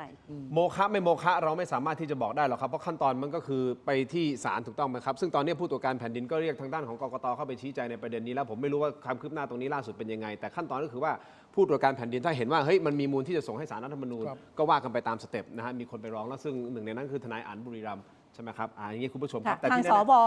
ฮะ ก็รวบรวมรายชื่ออยู่ เพื่อที่จะยื่นให้ศาลรัฐธรรมนูญเนี่ยวินิจฉัยว่าการเลือกตั้งครั้งเนี้ยมันขัดรัฐธรรมนูญหรือไม่ แต่ที่ ล้ว สำ มัน คั ก็ ญ ควรจะยกเลิกไหม แต่ที่สำคัญอาจารย์ธนพรศรียากูลเมื่อวานนี้มาอยู่ในรายการ บอกเลยนะครับ ออกรายการโถไปเถียงบอกว่าใครที่คิดว่าการเลือกตั้งครั้งนี้จะกลายเป็นโมฆะเป็นเรื่องเพ้อเจ้อและไปไม่ถึงและอาจารย์ได้ตั้งคำถามกลางรายการนั้นนะฮะถามผมด้วยนะถามคุณโทเลยบอกว่า ยุคนี้ใครใหญ่ให้มันรู้ซะบ้างอย่างไรก็ดีฮะอาจารย์ธนพรทิ้งท้ายว่าผมตายไป10 ชาติเกิดมารวยในชาติสุดท้ายชาติที่ 11 เป็นมหาเศรษฐียังง่ายกว่าทำให้การเลือกตั้งครั้งนี้เป็นโมฆะนี่คืออาจารย์ธนพรพูดไว้ในรายการเมื่อวานนี้อ่ะก็คงต้องดูกันต่อไปอย่างที่คุณวิโรจน์บอกเราไม่สามารถที่จะไปตัดสินได้ว่าโมฆะไม่โมฆะต้องอยู่ที่กระบวนการศาลท่านก็ว่าไปนะครับแต่ที่แน่ๆคุณผู้ชมครับมีประเด็นที่คุณวิโรจน์มีความคิดเห็นเกี่ยวกับประเด็นนี้เยอะเลยนะฮะเพิ่มเติมนิดนึงแล้วกันขนาดประเด็นที่จังหวัดกำแพงเพชรคุณวิโรจน์ยังรู้สึกขนาดนั้นท่านนี้ฮะรองผู้ว่าจังหวัดนครราชสีมาคุณมนัสสุวรรณรินทร์มีการโพสต์ Facebook แบบยาวเหยียดนะฮะเกี่ยวกับการเลือกตั้งบัตรเลือกตั้งนี้นะครับโดยทีมงานของผมสรุปใจความสำคัญของโพสต์มาแล้วนะครับโดยสรุปใจความอย่างนี้ครับบอกว่าการมีบาร์โค้ดไม่ได้ทำให้รู้ว่าใครเลือกใครฟังนะฮะคุณผู้ชมการสแกนบาร์โค้ดไม่สามารถระบุตัวตนผู้ลงคะแนนได้ในทันทีเหมือนที่หลายคนเข้าใจซึ่งท่านยังบอกอีกว่ามีทั้งคนรุ่นเก่ารุ่นใหม่นักวิชาการนักกฎหมายอินฟลูสสอบตกคนมีชื่อเสียงทางสังคมฉกฉวยโอกาสเรื่องนี้พยายามชี้นำสังคมให้เข้าใจผิดว่าการมีบาร์โค้ดจะทำให้การเลือกตั้งเป็นโมฆะและท่านรองผู้ว่านะครับท่านยังทิ้งท้ายในโพสต์ไว้อีกว่าหยุดดราม่ากันเถอะครับ QR code และบาร์โค้ดมันล้มกระดานไม่ได้หรอกเพราะมันไม่สมเหตุสมผลศาลไหนเขาจะเอาเหตุผลเพียงเท่านี้มาตัดสินเข้าข้างท่านมันเป็นแค่วาทกรรมปั่นป่วนสังคมนี่โพสต์แรกถูกครึ่งหนึ่งยังไงฮะอาจารย์ก็คือบาร์โค้ดเนี่ยถ้าเผื่อว่ามันเป็นบาร์โค้ดทั่วๆไปเนี่ยมันไม่สามารถสืบค้นกลับไปถึงผู้เลือกได้อยู่แล้วแต่นี่มันคือบาร์โค้ดที่ทางกกต.ยืนยันว่ามันสืบค้นกลับไปได้1 ต่อ 1มันยูนิคเพราะฉะนั้นอันนี้เนี่ยท่านรองผู้ว่ามาพูดตรงนี้ท่านไม่ได้ดูที่กกต.เขายอมรับเหรอฮะบาร์โค้ดเนี่ยมันมีหลายชนิดแต่บาร์โค้ด1 ต่อ 1ที่กกต.ใช้อ่ะมันสืบค้นกลับไปได้มันตรวจสอบย้อนกลับไปได้กกต.ยอมรับเองแล้วไอ้ yes หรือ no วันนั้นน่ะใช่แล้วทำไมท่านจะมาบอกว่ามันสืบค้นไม่ได้อันนี้ท่านมาพูดนี่ก็แบบท่านไม่ได้ดูกกต.เขาออกมาสารภาพแล้วคืออย่างนี้ผมบอกท่านรองผู้ว่าท่านไปดูข่าวย้อนหลังที่กกต.เขายอมรับก่อนนะครับแล้วก็ผมว่าปัญหาทั้งหมดมันอยู่ที่ทักษะการคิดและทักษะการประมวลผลนะของท่านเองแหละนะครับหรือท่านอาจจะมีประสบการณ์การใช้ทักษะการคิดการใช้สมองในการคิดที่อาจจะน้อยไปสักนิดนึงนี่จริงๆคืออย่างนี้ถ้าเกิดท่านก่อนจะโพสต์ท่านไปดูข่าวท่านก็จะรู้ว่ากกต.เขายอมรับเองว่ามันเป็นบาร์โค้ด1 ต่อ 1ที่โยงไปได้ถึงผู้เลือก unique running number ใช่นะแล้วมัน running ด้วยนะนั่นหมายความว่าถ้าผมเป็นหัวแถวผมรู้ว่าผม001คุณทินต่อหลังผมก็คือ002แล้วก็003ถูกไหมฮะดังนั้นเนี่ยหัวคะแนนรายย่อยเดี๋ยวนี้เขาดูแลเป็นกลุ่มย่อยผมเป็นคนที่1ผมพาไอ้คนที่ผมซื้อเสียงมาสัก29คนเนี่ยเรียงลำดับกันผมรู้แล้วว่าคนที่2จนถึงคนที่30เนี่ยเขาเบอร์อะไรเนี่ยคือท่านรองผู้ว่าเนี่ยอาจจะภารกิจเยอะไม่ได้ดูข่าวไม่เป็นไรแต่ท่านโพสต์เรื่องลอตเตอรี่ท่านโพสต์ต่อเนี่ยมีไหมโพสต์ต่อผ่านไปไม่ถึง1 ชั่วโมงในวันเดียวกันหลังจากโพสต์ไปแล้วคุณผู้ชมครับโพสต์เกี่ยวกับเรื่องนี้ครับบอกว่าลอตเตอรี่ก็มีบาร์โค้ดถ้าบอกว่าบาร์โค้ดทำให้รู้ความลับว่าใครซื้อไปสำนักงานสลากกินแบ่งรัฐบาลคงต้องคืนเงินลูกค้าเพราะละเมิด PDPA ไปแล้วผมเล่นมุกนะครับเพื่อสะท้อนสังคมในการรับรู้ข่าวสารในเวลานี้เป็นการสะท้อนปัญหาจากโพสต์ก่อนหน้าสังคมถูกปลุกกระแสเพราะกูรูและเพราะผู้รู้ไม่รู้ในหลัก ของกฎหมายครับ ก็คือถ้าเป็นคนอื่นนะครับ ที่ไม่ใช่รองผู้ว่าเนี่ย ผมว่าอาการและลักษณะเนี้ยเขาเรียกว่าโง่ครับ แต่ว่าพอเป็นรองผู้ว่าผมขอสงวนก็แล้วกัน คืออย่างนี้ท่านไม่เข้าใจว่าการเลือกตั้งเนี่ยกฎหมายคือรัฐธรรมนูญเขากำหนดให้รับลอตเตอรี่นี่คนละเรื่องเลยนะครับ โอเค ลอตเตอรี่เนี่ยเขาเวลาการขึ้นรางวัลเขาต้องมีการสอบกลับด้วยซ้ำไป เพราะจำกรณีเคสที่ใครเป็นเจ้าของลอตเตอรี่ได้ไหม ดังนั้นเนี่ยเรื่องลอตเตอรี่เนี่ย ความจริง เรื่องบาร์โค้ดเนี่ยนะครับเขาจะต้องการระบบสอบกลับด้วยซ้ำไป เพื่อจะได้สืบกลับได้ว่าผู้ขึ้นรางวัลเนี่ยเป็นเจ้าของลอตเตอรี่หรือไม่ มันคนละเรื่องกันเนี่ยเป็นรองผู้ว่าเนี่ยปรากฏไม่รู้กฎหมายอย่างเงี้ยลอตเตอรี่ไม่มีกฎหมายไม่มีรัฐธรรมนูญกำหนดให้เป็นการขายลอตเตอรี่การขึ้นรางวัลทำโดยลับนะครับไม่มีนะครับคือเอางี้ผมนึกย้ำอย่างนี้ ถ้าเป็นท่านอื่นเป็นนิรนามโพสต์อาการอย่างนี้เขาเรียกว่าโง่ฮะแต่กรณีท่านรองผู้ว่าผมสงวนก็แล้วกัน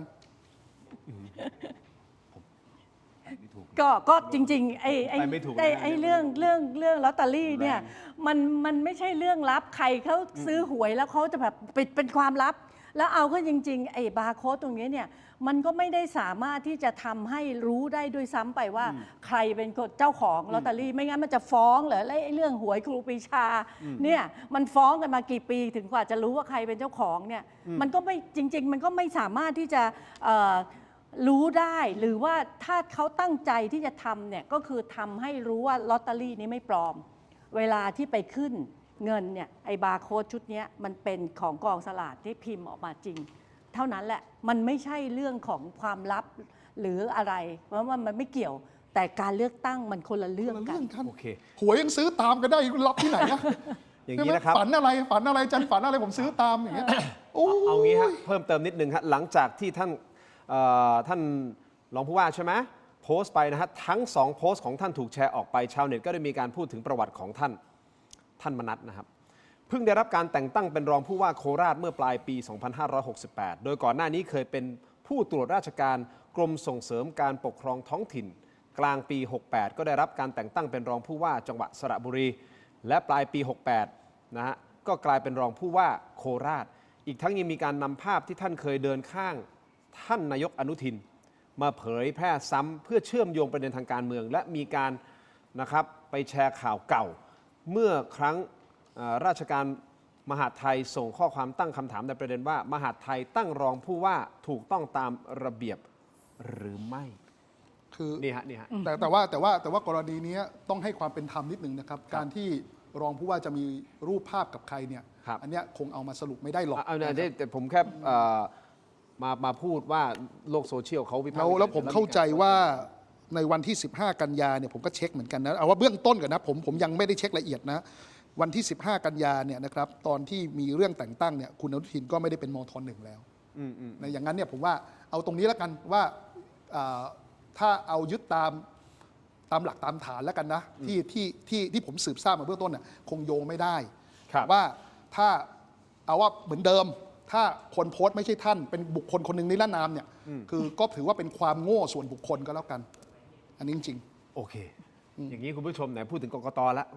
อาจารย์วันนี้การแต่งตั้งกกตใหม่2ท่าน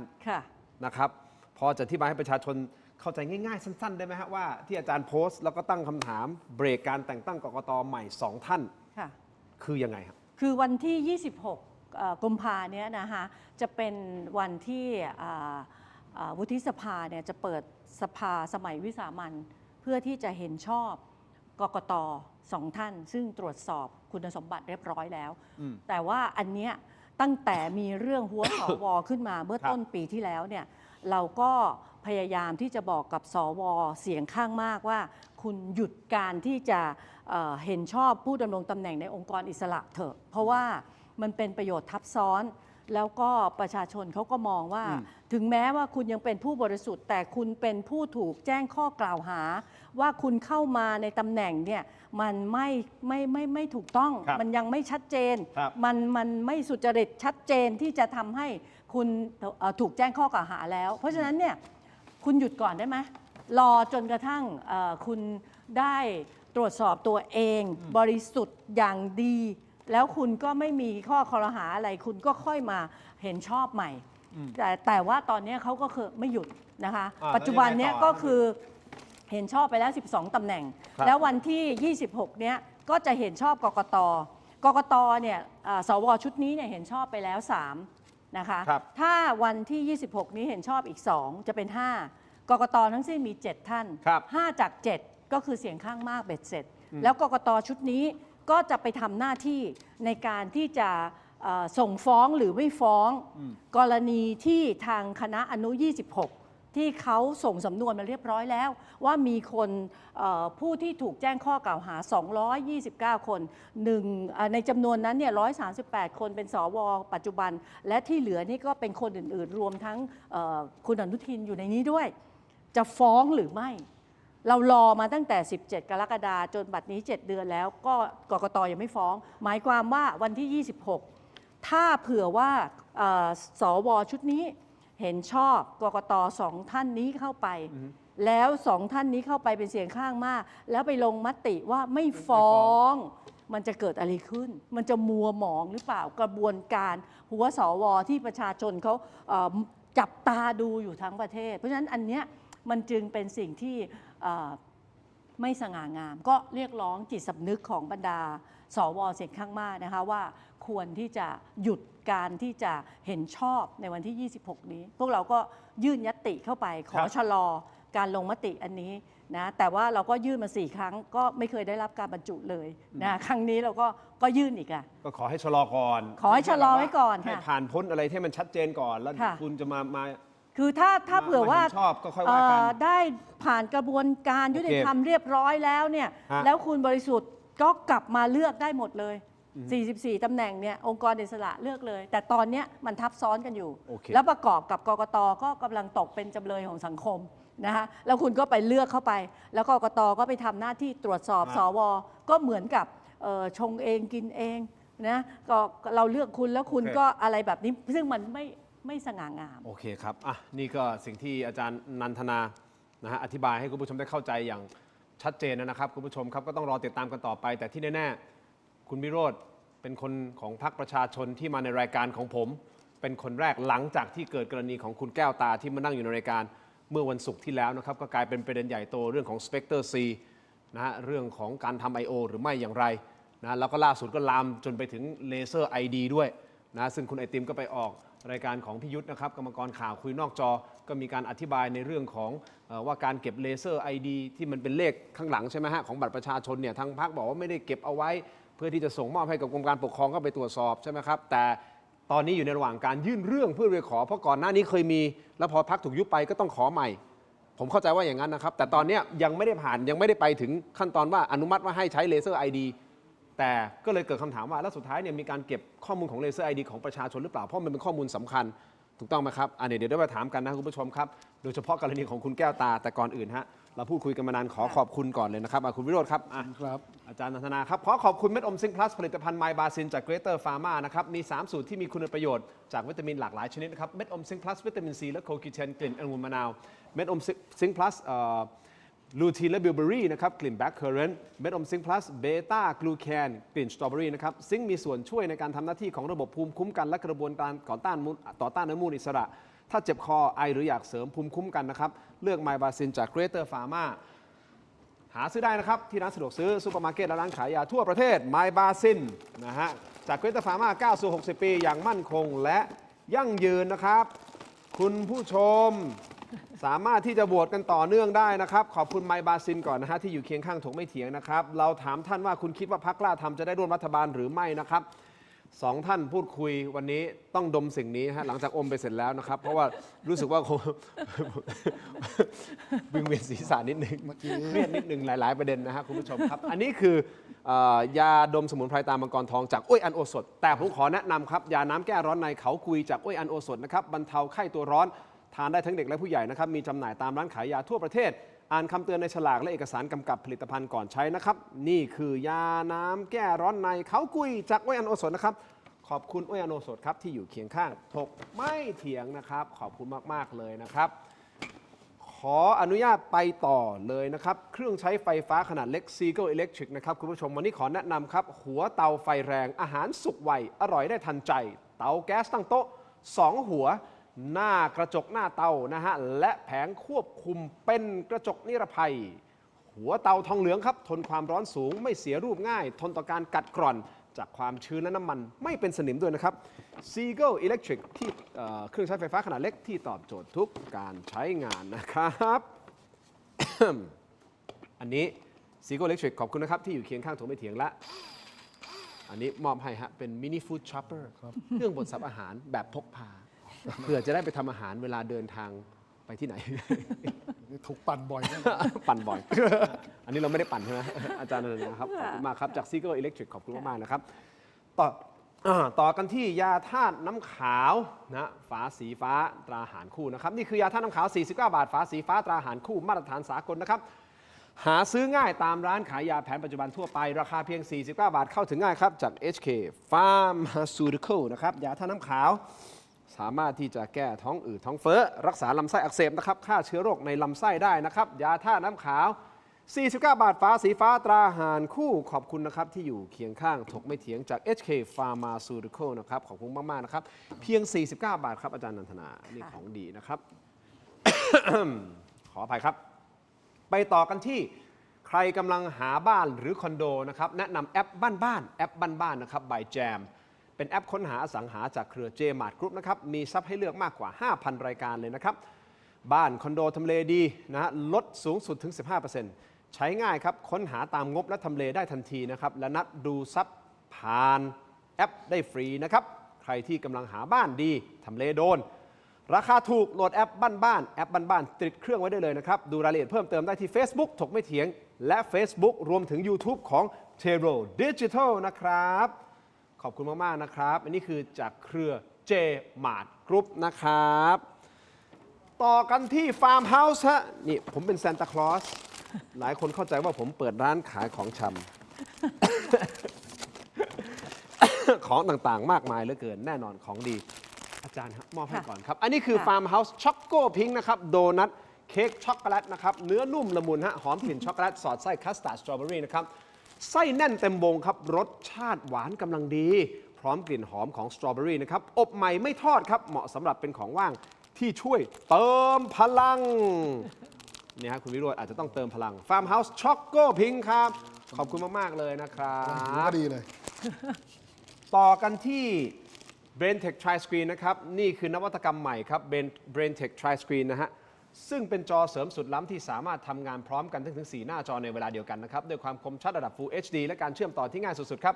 เพียงเสียบสาย USB Type C ก็พร้อมใช้งานได้ทันทีนะครับน้ำหนักเบาด้วยพกพาสะดวกถ้าท่านสนใจนะฮะกดเข้าไปที่หน้า Facebook Tero Digital นะครับอย่าพลาดตอนสั่งซื้อนะฮะใส่โค้ดด้วยโค้ดคือ Let's Play AI Let's Play AI รับส่วนลดทันที 2,000 บาทนะครับ BrainTech Tri-Screen ครับขอบคุณมากๆเลยนะครับอีกอย่างหนึ่งก่อนที่จะไปฟังคุณวิโรจน์ไม่แน่ใจว่าคุณวิโรจน์ได้พูดคุยกับคุณแก้วตาหลังจากที่มีการออกรายการถกไม่เถียงเมื่อวันศุกร์ที่แล้วหรือไม่นะครับขอแนะนำสิ่งนี้ก่อนนะครับเข้าไปที่ Shopee Lazada TikTok นะรวมถึง Facebook พิมพ์คำว่า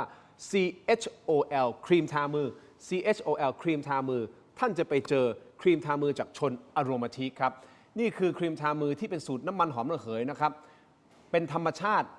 ล้วนๆครับไม่มีสารสกัดเคมีใดทั้งสิ้นแต่คือสารสกัดจากธรรมชาติล้วนๆน้ำมันหอมระเหยนะครับมีคุณสมบัติต่างๆที่เป็นการบำบัดฟื้นฟูอยู่แล้วนี่เราทราบกันดีนะครับอยู่ในเนื้อครีมนี้นะครับของชนอโรมาทิกนะฮะนี่คือชนครีมทามือผมบอกได้เลยนะครับไม่ว่าเป็นไฮยาลูรอนิกนะครับสารสกัดดอกพิโอนี่ต่างๆสารสกัดธรรมชาติต่างๆมากมายมันจะช่วยฟื้นฟูบำรุงซ่อมแซมฟื้นฟูลดริ้วรอยได้นะครับคุณผู้ชมที่อยู่ในสายอโรมาอยู่แล้วสายพวกบำบัดด้วยน้ำมันหอมระเหยอยู่แล้วนะครับก็จะเข้าใจดีว่าคุณสมบัติของน้ำมันหอมระเหยมันมีอย่างไรบ้างเป็นสูตรจากธรรมชาติแท้ๆผมขายให้กับชาวต่างชาติเป็นหลักเพราะว่านักท่องเที่ยวส่วนใหญ่ก็จะไปไอคอนสยามผมมีร้านที่ไอคอนสยามมีที่เซ็นทรัลเวิลด์มีที่เอ็มคอร์เทียนะครับล่าสุดก็เพิ่งไปออกอีเวนท์ที่เทอร์มินอล21นะครับรวมถึงสยามพารากอนและ King Power ด้วยนะครับผมขายมาหลายปีให้กับชาวต่างชาติมันเป็นครีมทามือที่ชาวต่างชาติยอมรับอยากให้คุณผู้ชมลองเปิดใจจริงๆผมมีประมาณ50กว่า SKU นะนี่เป็น1ใน50เท่านั้นนะฮะ1ใน50ถ้าเป็นสายบำบัดนะสายอโรมาลองดูครับลองดูครีมทามือไม่เหนียวด้วยนะครับทาแล้วมันซึมไวด้วยนะฮะของดีไหนๆก็ไหนๆแล้วไหนๆก็ไหนๆอาจารย์สุภาพสตรีอันนี้พิสูจน์กันตรงนี้เลยนะฮะอาจารย์ทาหลังมือนี้ลองดูครับลองดูแล้ว ฟืบมันไม่เหนียวเหนอะหนาทาซึมไวด้วยนะฮะของดี ใช่ ฮะ ค่ะใช่ คุณวิโรจน์ลองหน่อยไหมฮะ ใช่ เพราะเดี๋ยวคุณวิโรจน์อาจจะต้องตอบคำถามผมหลายคำถาม ซึมไวแล้วก็ คุณ คือ แก้วตา ไม่เหนียวแล้วหอม ไม่เหนียวให้ไม่เหนียวครับพับปุ๊บซับซึมไวครับ แล้วก็หอม ฮะขอบคุณครับมันหอมจากน้ำมันหอมระเหยธรรมชาติ ลองเปิดใจดูนะครับสายอโรมาไม่งั้นผมขายไม่ได้นะที่ห้างสรรพสินค้าศูนย์การค้าชั้นนำของไทยไอคอนสยามเซ็นทรัลเวิลด์เอ็มโคเทีย ค่ะ นะครับลองดูครับลองเข้าไปที่ Shopee Lazada TikTok Facebook พิมพ์คำว่า CHOL ครีมทามือขอบคุณมากๆนะครับไปกันต่ออาจารย์ ค่ะ ผมขออนุญาตนะครับเพราะอันนี้ประเด็น เชิญเลยค่ะ พรรคประชาชนได้คุยกับคุณแก้วตาไหมหลังจากที่เขาออกรายการ ไม่ได้คุยเลย พอผมเห็นการแสดงความคิดเห็นเนี่ยผมก็คิดว่าก็ควรจะให้เขาได้แสดงความคิดเห็นเนี่ยด้วยตัวของเขาเองดีกว่านะครับก็คงไม่ขอเข้าไปแทรกแซงหรือไปทักท้วงอะไร แล้วสิ่งที่เขาพูดเนี่ยคือมันเป็นสิ่งที่พูดออกมาแล้วมันสร้างผลกระทบให้กับพรรคจนคุณไอติมจะต้องพาไปทัวร์ชั้น 3 ชั้น 4 เท่านั้นหลายอย่างเลยนะ คือ เรื่อง I.O. คือผมพูดตรงๆนะสิ่งที่คุณแก้วตาพูดเนี่ยหลายเรื่องเลยที่เป็นความเข้าใจผิดของคุณแก้วตาเองเนาะนะครับอย่างเช่นเรื่องของชั้น 4 ชั้น 5เนี่ยก็สลับชั้นกันแล้วนะครับแล้วผมเข้าใจว่าคุณแก้วตาเนี่ยอาจจะไม่เข้าใจรูปแบบการทำงานของบริษัท Spectre C เนี่ยแบบครบถ้วนนะไม่ได้หมายความว่าเขาไม่รู้จักเลยแต่ว่าเขาอาจจะไม่เข้าใจรูปแบบการทำงานรูปแบบกิจการของ Spectre C เนี่ยแบบครบถ้วนเลยว่าบริษัทเนี่ยเขาก็รับทำงานประชาสัมพันธ์นะครับรับทำงานถึงเรื่องของการ PR ต่างๆนะครับซึ่งไม่ได้หมายความว่าเขารับงานเฉพาะพรรคประชาชนอย่างเดียวก็ต้องยอมรับว่าพรรคประชาชนเนี่ยก็เป็นหนึ่งในลูกค้าของเขาแต่ว่าก็ยังมีบริษัทอีกมากมายที่เป็นลูกค้าของเขาไหนๆก็ไหนๆก็ถือโอกาสประชาสัมพันธ์เลยว่าอยากรู้ว่า Spectre C ทำงานอะไรเป็น I.O. อย่างที่ถูกกล่าวหาใส่ร้ายจริงหรือไม่ก็บริษัททั่วฟ้าเมืองไทยก็ลองจ้างเขาทำประชาสัมพันธ์ได้นะครับก็ Spectre C เพราะว่าเขาก็ทำงานประชาสัมพันธ์เป็นหลักอยู่แล้วนะดังนั้นเนี่ยการที่ไปกล่าวหาว่าเขาเป็น I.O. เนี่ยผมยืนยันอย่างนี้ก่อนบริษัทนี้ไม่มีการทำเฟกกราฟิกไม่มีการทำเฟกนิวส์ไม่มีการจัดตั้งนะครับกลุ่มแอคเคาท์ไปโจมตีนั้นโน้นนี้ไม่มีนะฮะดังนั้นเนี่ยนี่คือสิ่งที่ผมยืนยันได้และผมเห็นใจพนักงานซึ่งหลายคนไม่ได้เงินเดือนเยอะเลยกับถูกด็อกซิ่งอันนี้เป็นคำใหม่ผมคิดว่าคนที่อยู่ในแวดวงประชาชนเนี่ยน่าจะต้องรู้แล้วครับว่า doxing DOXING เนี่ย doxing คือการเอาประชาชนคนธรรมดาเนี่ยมาแขวนประจานแล้วก็ให้ทุกคนเนี่ยไปรุมโจมตีในข้อมูลส่วนตัวเขาอะซึ่งอย่างเงี้ยไม่ถูกต้องและหลายคนเป็นพนักงานจริงๆนะครับแล้วเขาก็มีหน้าที่การงานเขาเป็นบุคคลเป็นปุถุชนเป็นประชาชนคนธรรมดาเขาไม่สมควรที่จะต้องมาเจอวิบากอะไรแบบนี้อันนี้ผมยืนยันได้เลยและถ้าเกิดใครสงสัยว่าบริษัทเขามีแหล่งรายได้อะไรมีกำไรยังไงก็เข้าไปค้นข้อมูลงบการเงินที่กรมพัฒนาธุรกิจการค้าได้แล้วรายชื่อผู้ถือหุ้นนะครับก็ที่มีการอาจจะเชื่อมโยงไปถึงที่ผมก็ต้องยอมรับตรงๆคือการเกิดขึ้นของ Spectre C เนี่ยแต่เดิมเนี่ยการประชาสัมพันธ์ในยุคอนาคตใหม่ใช่ไหมครับก็เราก็ทำกันเองเนาะแต่พอเราถูกยุบอนาคตใหม่เรารู้สึกว่าเฮ้ยเราควรแยกกิจการเนี้ยนะครับออกมาเป็นรูปแบบของกิจการไปเลยและถ้าเกิดพรรคการเมืองจะจ้างก็จ้างเขาจะได้ไปรับงานบริษัทเอกชนอย่างอื่นด้วยดังนั้นเนี่ยโครงสร้างมันก็ชัดเจนคือผมไม่ต้องปิดบังเลยนะครับก็ชื่อผู้ถือหุ้นผมว่าทุกคนก็ทราบได้อยู่แล้วถูกไหมฮะจากกรมพัฒนาธุรกิจการค้าแล้วมันไม่มีอะไรเลยก็ตรงไปตรงมาถูกไหมพรรคก็เป็นเหมือนลูกค้ารายหนึ่งของ Spectre C และยังมีอีกหลายบริษัทที่เป็นลูกค้าของเขามันไม่ได้ถูกมองว่าเป็นทำธุรกิจสื่อหรอครับแสวงหาผลกำไรของพรรคประชาชนหรือเปล่าคืออย่างนี้ฮะคือข้อห้ามเรื่องถือหุ้นสื่อเนี่ยคือคนที่จะเป็นสสนะครับสสห้ามถือหุ้นสื่อนะครับถูกไหมฮะแต่ไม่ได้หมายความถึงไอ้ตัวบริษัทไม่ได้หมายความว่าพรรคการเมืองจะจ้างบริษัทสื่อไม่ได้นะครับถูกไหมครับแล้วก็ต้องยอมรับว่าไม่มีสสคนใดที่ถือหุ้น Spectre C นะครับคือผมนึกอยากให้ความเป็นธรรมกับพนักงานทุกคนอย่างน้อยๆคุณจะไปต่อว่าผู้ถือหุ้นโอเคแต่อย่างน้อยผมอยากจะปกป้องพนักงานเนี่ยที่เขาไม่ได้มีส่วนเกี่ยวข้องเนี่ยและหลายคนเขารับงานอย่างอื่นด้วยซ้ำไปเพราะว่าเขาก็เหมือนมี Account Manager ที่ต้องดูแลลูกค้าใช่ไหมครับและหลายคนเขาก็กังวลว่าลูกค้าเขาที่เป็นบริษัทเอกชนเนี่ย เขาก็อาจจะได้รับผลกระทบแล้วก็จะมีผลกระทบต่อเรื่องของการหารายได้การทำงานส่งลูกค้าอื่นๆด้วย ตรงเนี้ยผมก็อยากให้ความเป็นธรรมเขาแต่หมายความว่าผมไม่ได้ปิดกั้นนะครับใครอยากจะดูงบการเงินเขาอยากจะดูข้อมูลรายละเอียดผู้ถือหุ้นรูปแบบการทำธุรกิจก็ไปขอข้อมูลจากกรมพัฒนาธุรกิจการค้าได้เลย ทำไมเรื่องนี้การออกมาชี้แจงไม่ใช่คนของพรรคตั้งแต่แรกล่ะครับมีคนที่อาจจะไม่ได้เกี่ยวข้องกับเรื่องของพรรคไม่ตัวพรรคเองนะครับเพราะว่าก่อนหน้านี้ก็มีคุณด้วยความเคารพคุณช่อพนิกาออกมาพูดแทนหรือเปล่าผมไม่แน่ใจคือพูดตรงๆได้ไหมฮะ อ่า คือผมเองเนี่ยอยู่กับพรรคมาตั้งแต่อนาคตใหม่เชื่อไหมผมไม่เคยเดินเข้าไปที่บริษัทสเปกเตอร์ซีเลยเพราะเราแยกกันชัดเจนอยู่ก็อยู่กันคนละชั้นผมก็แค่อะไรอ่ะก็เรียกว่าอะไรอ่ะดูงานที่เขาส่งมอบอ่ะนะสมัยก่อนตอนที่ผมทำงานเป็นสสเนี่ยผมยืนยันเลยผมไม่เคยเดินเข้าไปที่บริษัทสเปกเตอร์ซีเลยเพราะเราถือว่าเป็นการแบ่งแยกการทำงานกันอยู่แล้วอย่างนั้นเป็นเรื่องปกติที่สสในพรรคจะไม่ได้รู้โครงสร้างกลไกใดๆของ Spectre C ผมไม่รู้นะครับว่าใครเป็นผู้จัดการ Spectre C ผมไม่รู้นี่ผมยืนยันจริงๆเลยแล้วผมถามสสทุกคนก็ได้คุณเคยไปเยี่ยมไปเยือนชั้น5ไหม Spectre C เนี่ย Spectre C เนี่ยอยู่ชั้น5นะชั้น4เนี่ยเป็นชั้นพักอ๋อไม่ใช่ชั้น4หรอชั้น4อ่ะพักครับเนี่ยผมได้บอกมีความสำคัญผิดของคุณแก้วตาด้วยซึ่งผมก็ยืนยันว่าคุณแก้วตาก็อาจจะรู้จัก Spectre C ในมุมว่าเขาผลิตสื่อแหละแต่ถามว่าคุณแก้วตาเคยเข้าไปในบริษัท Spectre C ไหมในทางปฏิบัติเนี่ยคือว่าคนละบริษัทกันนะแต่ถามว่าทำไมคุณช่อถึงมาอธิบายเพราะคุณช่อเนี่ยไม่ได้แทนคุณช่อเนี่ยเข้าใจว่าทำงานอยู่กับบริษัท Spectre C ครับถ้าผมจำไม่ผิดนะแต่ถ้าผมจำไม่ผิดนะดังนั้นเนี่ยเวลาเรื่องที่มันกระทบกับ Spectre C ก็ควรจะให้บุคคลที่เกี่ยวข้องโดยตรงกับ Spectre C เป็นคนอธิบายจะดีที่สุดอยู่ดีผมไปพูดอย่างเงี้ยผมเริ่มไม่เข้าใจแล้วแล้วเกิดผมไปพูดที่มันผิดจากความเป็นจริงของเขาเนี่ยเพราะว่าภาพจำของผมก็รู้แค่ว่าเขาทำงานส่งพักเป็นลูกค้าของเขาแต่ผมไม่รู้นะว่าเขาไปทำงานให้กับใครแต่ผมทราบมาว่าเขาก็มีทำงานให้กับประเภทอื่นด้วยแล้วก็บริษัทอื่นด้วยแล้วผมก็เห็นใจจริงๆผมถามว่าผม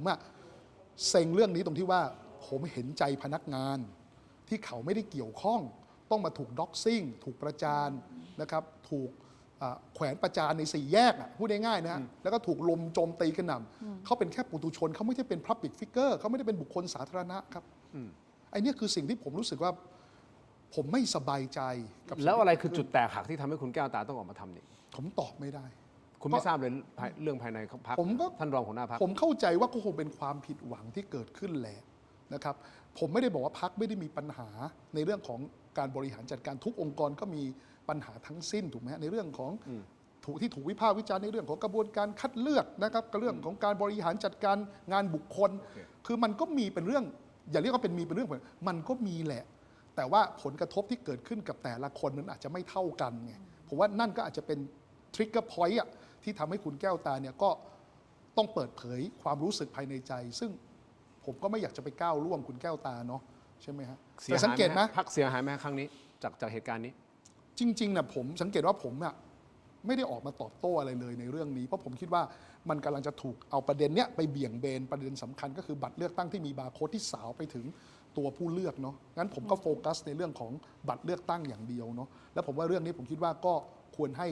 ผู้แทนจาก Spectre C เนี่ยเป็นคนชี้แจงทางเดียวเป็นหลักจะดีกว่าได้ครับคือพอเราไม่เกี่ยวเนี่ยแล้วเราก็ไปชี้แจงแทนเขาถูกไหมเราก็ชี้แจงได้แค่นี้แหละว่าเราเป็นหนึ่งในลูกค้าของเขาผมไม่ปฏิเสธแล้วผมก็ไม่ปฏิเสธว่าเราเคยจ้างงานเขาในฐานะพรรคถูกไหมฮะแต่ว่าเขาก็รับงานคนอื่นด้วยไงผมก็ไม่ปฏิเสธว่าชื่อผู้ถือหุ้นคือใครถูกไหมแต่ตามกฎหมายคือสสห้ามถือหุ้นสื่อซึ่งก็ไม่มีสสคนไหนไปถือหุ้นบริษัทนี้ถูกไหมครับโอเคเอางี้ผมจะได้จบประเด็นขออีกประเด็นสั้นๆนิดเดียวเลเซอร์ไอดีมีคนพูดถึงประเด็นเรื่องเลเซอร์ไอดีเยอะเหลือเกินในการที่จะให้คนมาสมัครเป็นสมาชิกพรรคแล้วก็มีการเอาเลขข้างหลังต้องกรอกด้วยนะครับแล้วก็จริงๆมันเป็นข้อมูลที่หน่วยงานรัฐนึงนะแล้วก็ธนาคารที่มีความมั่นคงที่แบบว่าต้องใช้ระบบความมั่นคงค่อนข้างสูงมากๆเลยนะครับแต่พรรคเอามาซึ่งใช้ได้ไม่ได้นี่คือผมไม่ได้เป็นคนตัดสินนะแต่ว่าต้องไปขอที่กรมการปกครองถูกต้องไหมครับแต่ขั้นตอนนี้มันยังไม่ได้กรมการปกครองยังไม่ได้ตอบกลับว่าให้ใช้ได้ถูกต้องไหมครับผมเข้าใจว่าเพราะว่าคุณไอติมเป็นคนพูดในรายการพี่สรยุทธ์ผมว่าเราเนี่ยมีกระบวนการนี้ตั้งแต่สมัยพรรคก้าวไกลแล้วนะครับเพราะว่าอย่างนี้ครับคุณทินจำได้ไหมว่ามันมีกรณีที่ถูกกล่าวหาว่าพรรคการเมืองเนี่ยอยู่ดีๆก็ไปเก็บบัตรประชาชนนะครับ ของประชาชนคนนั้นคนนี้มาสมัครสมาชิกถูกไหมครับแล้วประชาชนก็ออกมากล่าวอ้างว่านะครับหรือมาบอกมาแสดงตัวว่าเฮ้ยฉันไม่เคยสมัครสมาชิกพรรคนี้เลยนะบัตรประชาชนฉันถูกเอาไปได้ยังไงซึ่งผมเข้าใจว่าพรรคเองก็พยายามที่จะวางระบบที่เป็นไปตามกฎหมายที่สามารถทำ KYC หรือยืนยันอัตลักษณ์และความเต็มใจในการสมัครสมาชิกของประชาชนคนนั้นจริงๆแล้วก็พบว่ากรณีเนี้ยซึ่งผมคิดว่าคนที่อยู่ในวงการเนี่ยก็จะรู้จักโดป้า5ฟิลอยู่แล้วนะครับนะซึ่งไอ้ตรงเนี้ยก็เป็นการเอาตัวเลเซอร์ ID เนี่ยไป Verify หรือว่าไปเช็คกับกรมการปกครองเท่านั้นเนี่ยโดยหลักการก่อนนะจะไม่มีการเก็บเอาไว้ในฐานข้อมูลนะซึ่งผมเข้าใจว่าในรายละเอียดคงต้องถามส่วนงานที่ทางด้านสมาชิกของพรรคเองแต่ว่าเบื้องต้นเนี่ยเราไม่ได้เอาไปใช้อย่างอื่นแล้วเราก็พยายามเนี่ยที่จะแก้ปัญหาเรื่องการพิสูจน์ว่าเขาสมัครสมาชิกจริงๆด้วยความเต็มใจเท่านั้นเองครับแล้วก็ข้อมูลก็เป็นการเช็คเชื่อมกับกรมการปกครองเท่านั้นไม่ได้เอาไว้ทำในวัตถุประสงค์อื่นนะครับและผมเข้าใจว่าทางพรรคเนี่ยก็พร้อมที่จะให้เติร์ดปาร์ตี้อะไรนี้เข้ามาตรวจสอบอยู่แล้วได้เดี๋ยวคงมีโอกาสได้ถามตรงๆ แล้วก็อีกนิดนึงก็คือว่าบริการการเงินอิเล็กทรอนิกส์นะครับผมไม่บอกยี่ห้อกันแล้วกันเนาะหรือว่ากรมสรรพากรเนี่ยอะไรก็ตามที่ต้องการยืนยันตัวตนแน่ๆเขาก็ใช้เนี่ยนะฮะเขาก็ใช้ตัวเลเซอร์ ID ที่อยู่ด้านหลังทั้งสิ้นเนาะไม่อย่างนั้นถามว่ามันสมมติบัตรหนึ่งเนี่ยถ้าเกิดคุณทินทำหายไปแล้วขอไปทำใหม่ไอ้ตัวด้านหลังมันจะเปลี่ยนเนาะใช่ไหมครับปรากฏว่าเขาก็กังวลว่าคุณไปเอาบัตรเก่าใครมาหรือเปล่าคุณเอาบัตรที่ใครยกเลิกมาหรือเปล่าถูกไหมมันก็เป็นการยืนยันว่าคุณเป็นคนนั้นจริงๆเนาะเป็นลู่ทางหนึ่งเท่านั้นเองแล้วกันได้ครับคุณผู้ชมครับเอาประมาณนี้นะฮะก่อนนะฮะขอบคุณอาจารย์นันทนาที่เราร่วมฟังกันนะฮะตอนนี้เดี๋ยวคงได้มีโอกาสถามผู้ที่รับผิดชอบในส่วนนี้โดยตรงนะครับคุณผู้ชมแต่ที่แน่ๆคุณผู้ชมที่โหวตกันเข้ามาขอบคุณมากๆเลยนะครับมาดูโหวตกันหน่อยครับเราถามท่านว่าคุณคิดว่าพรรคกล้าทำจะได้ร่วมรัฐบาลหรือไม่นะครับได้ร่วมอยู่ที่ 58% ไม่ได้ร่วมอยู่ที่ 30% ไม่แน่ใจอยู่ที่ 12% คนโหวตเข้ามาประมาณ 13,000 กว่าโหวตนะฮะขอบคุณมากๆนะครับสำหรับการโหวตนะครับแล้วอย่าลืมนะฮะสมัครเป็นสมาชิกของเราให้เปิดรูปใช่ไหมอันเอาอย่างนี้เหรอนี่อันไหนอ่ะให้เปิดอันไหนอ่ะอันล่าสุดนี้เหรออันนี้เหรอแป๊บหนึ่งอันนี้ปะนี่มันจะมีกากบาทหลายๆสีเป็น1 เดือน 2 เดือน 3 เดือนอันนี้กี่เดือนเรามีกากบาทหลายสีเพื่อที่จะอยู่หลังชื่อของท่านนะฮะถ้าท่านสมัครเป็นเทโรดิจิทัลพรีเมียมนะครับใน YouTube ของเรานะครับแล้วก็ยังมีอิโมจิที่กำหนดเองสามารถใช้แสดงความคิดเห็นต่างๆนะฮะมีรูปหน้าผมด้วยเหรอ แล้วก็มีคุณวิโรจน์ด้วยนะมีอาจารย์นันทนาด้วยนะครับแล้วเดี๋ยวเปลี่ยนไปแต่ละวันนะฮะว่าแต่ละวันจะเป็นใครอะไรยังไงสามารถสมัครเข้ามาฮะเดือนละ35 บาทนะฮะและมีคอนเทนต์แบบ Exclusive ด้วยเฉพาะYouTube Premium Tero Digital ตรงนี้นะครับขอบคุณมากๆเลยนะครับขอบคุณสำหรับการโดเนทที่โดเนทกันเข้ามาด้วยนะครับขอบคุณทุกท่านสำหรับการติดตามทุกการโหวตแล้วก็แน่นอนฮะทุกคอมเมนต์ขอบคุณมากๆเลยนะครับแสดงความคิดเห็นกันได้วันนี้ขอบคุณอาจารย์นันทนาแล้วก็คุณวิโรจน์ขอบคุณครับขอบคุณคุณผู้ชมครับทั้งหมดนี้คือตรงไม่เถียงลาไปก่อนครับสวัสดีครับ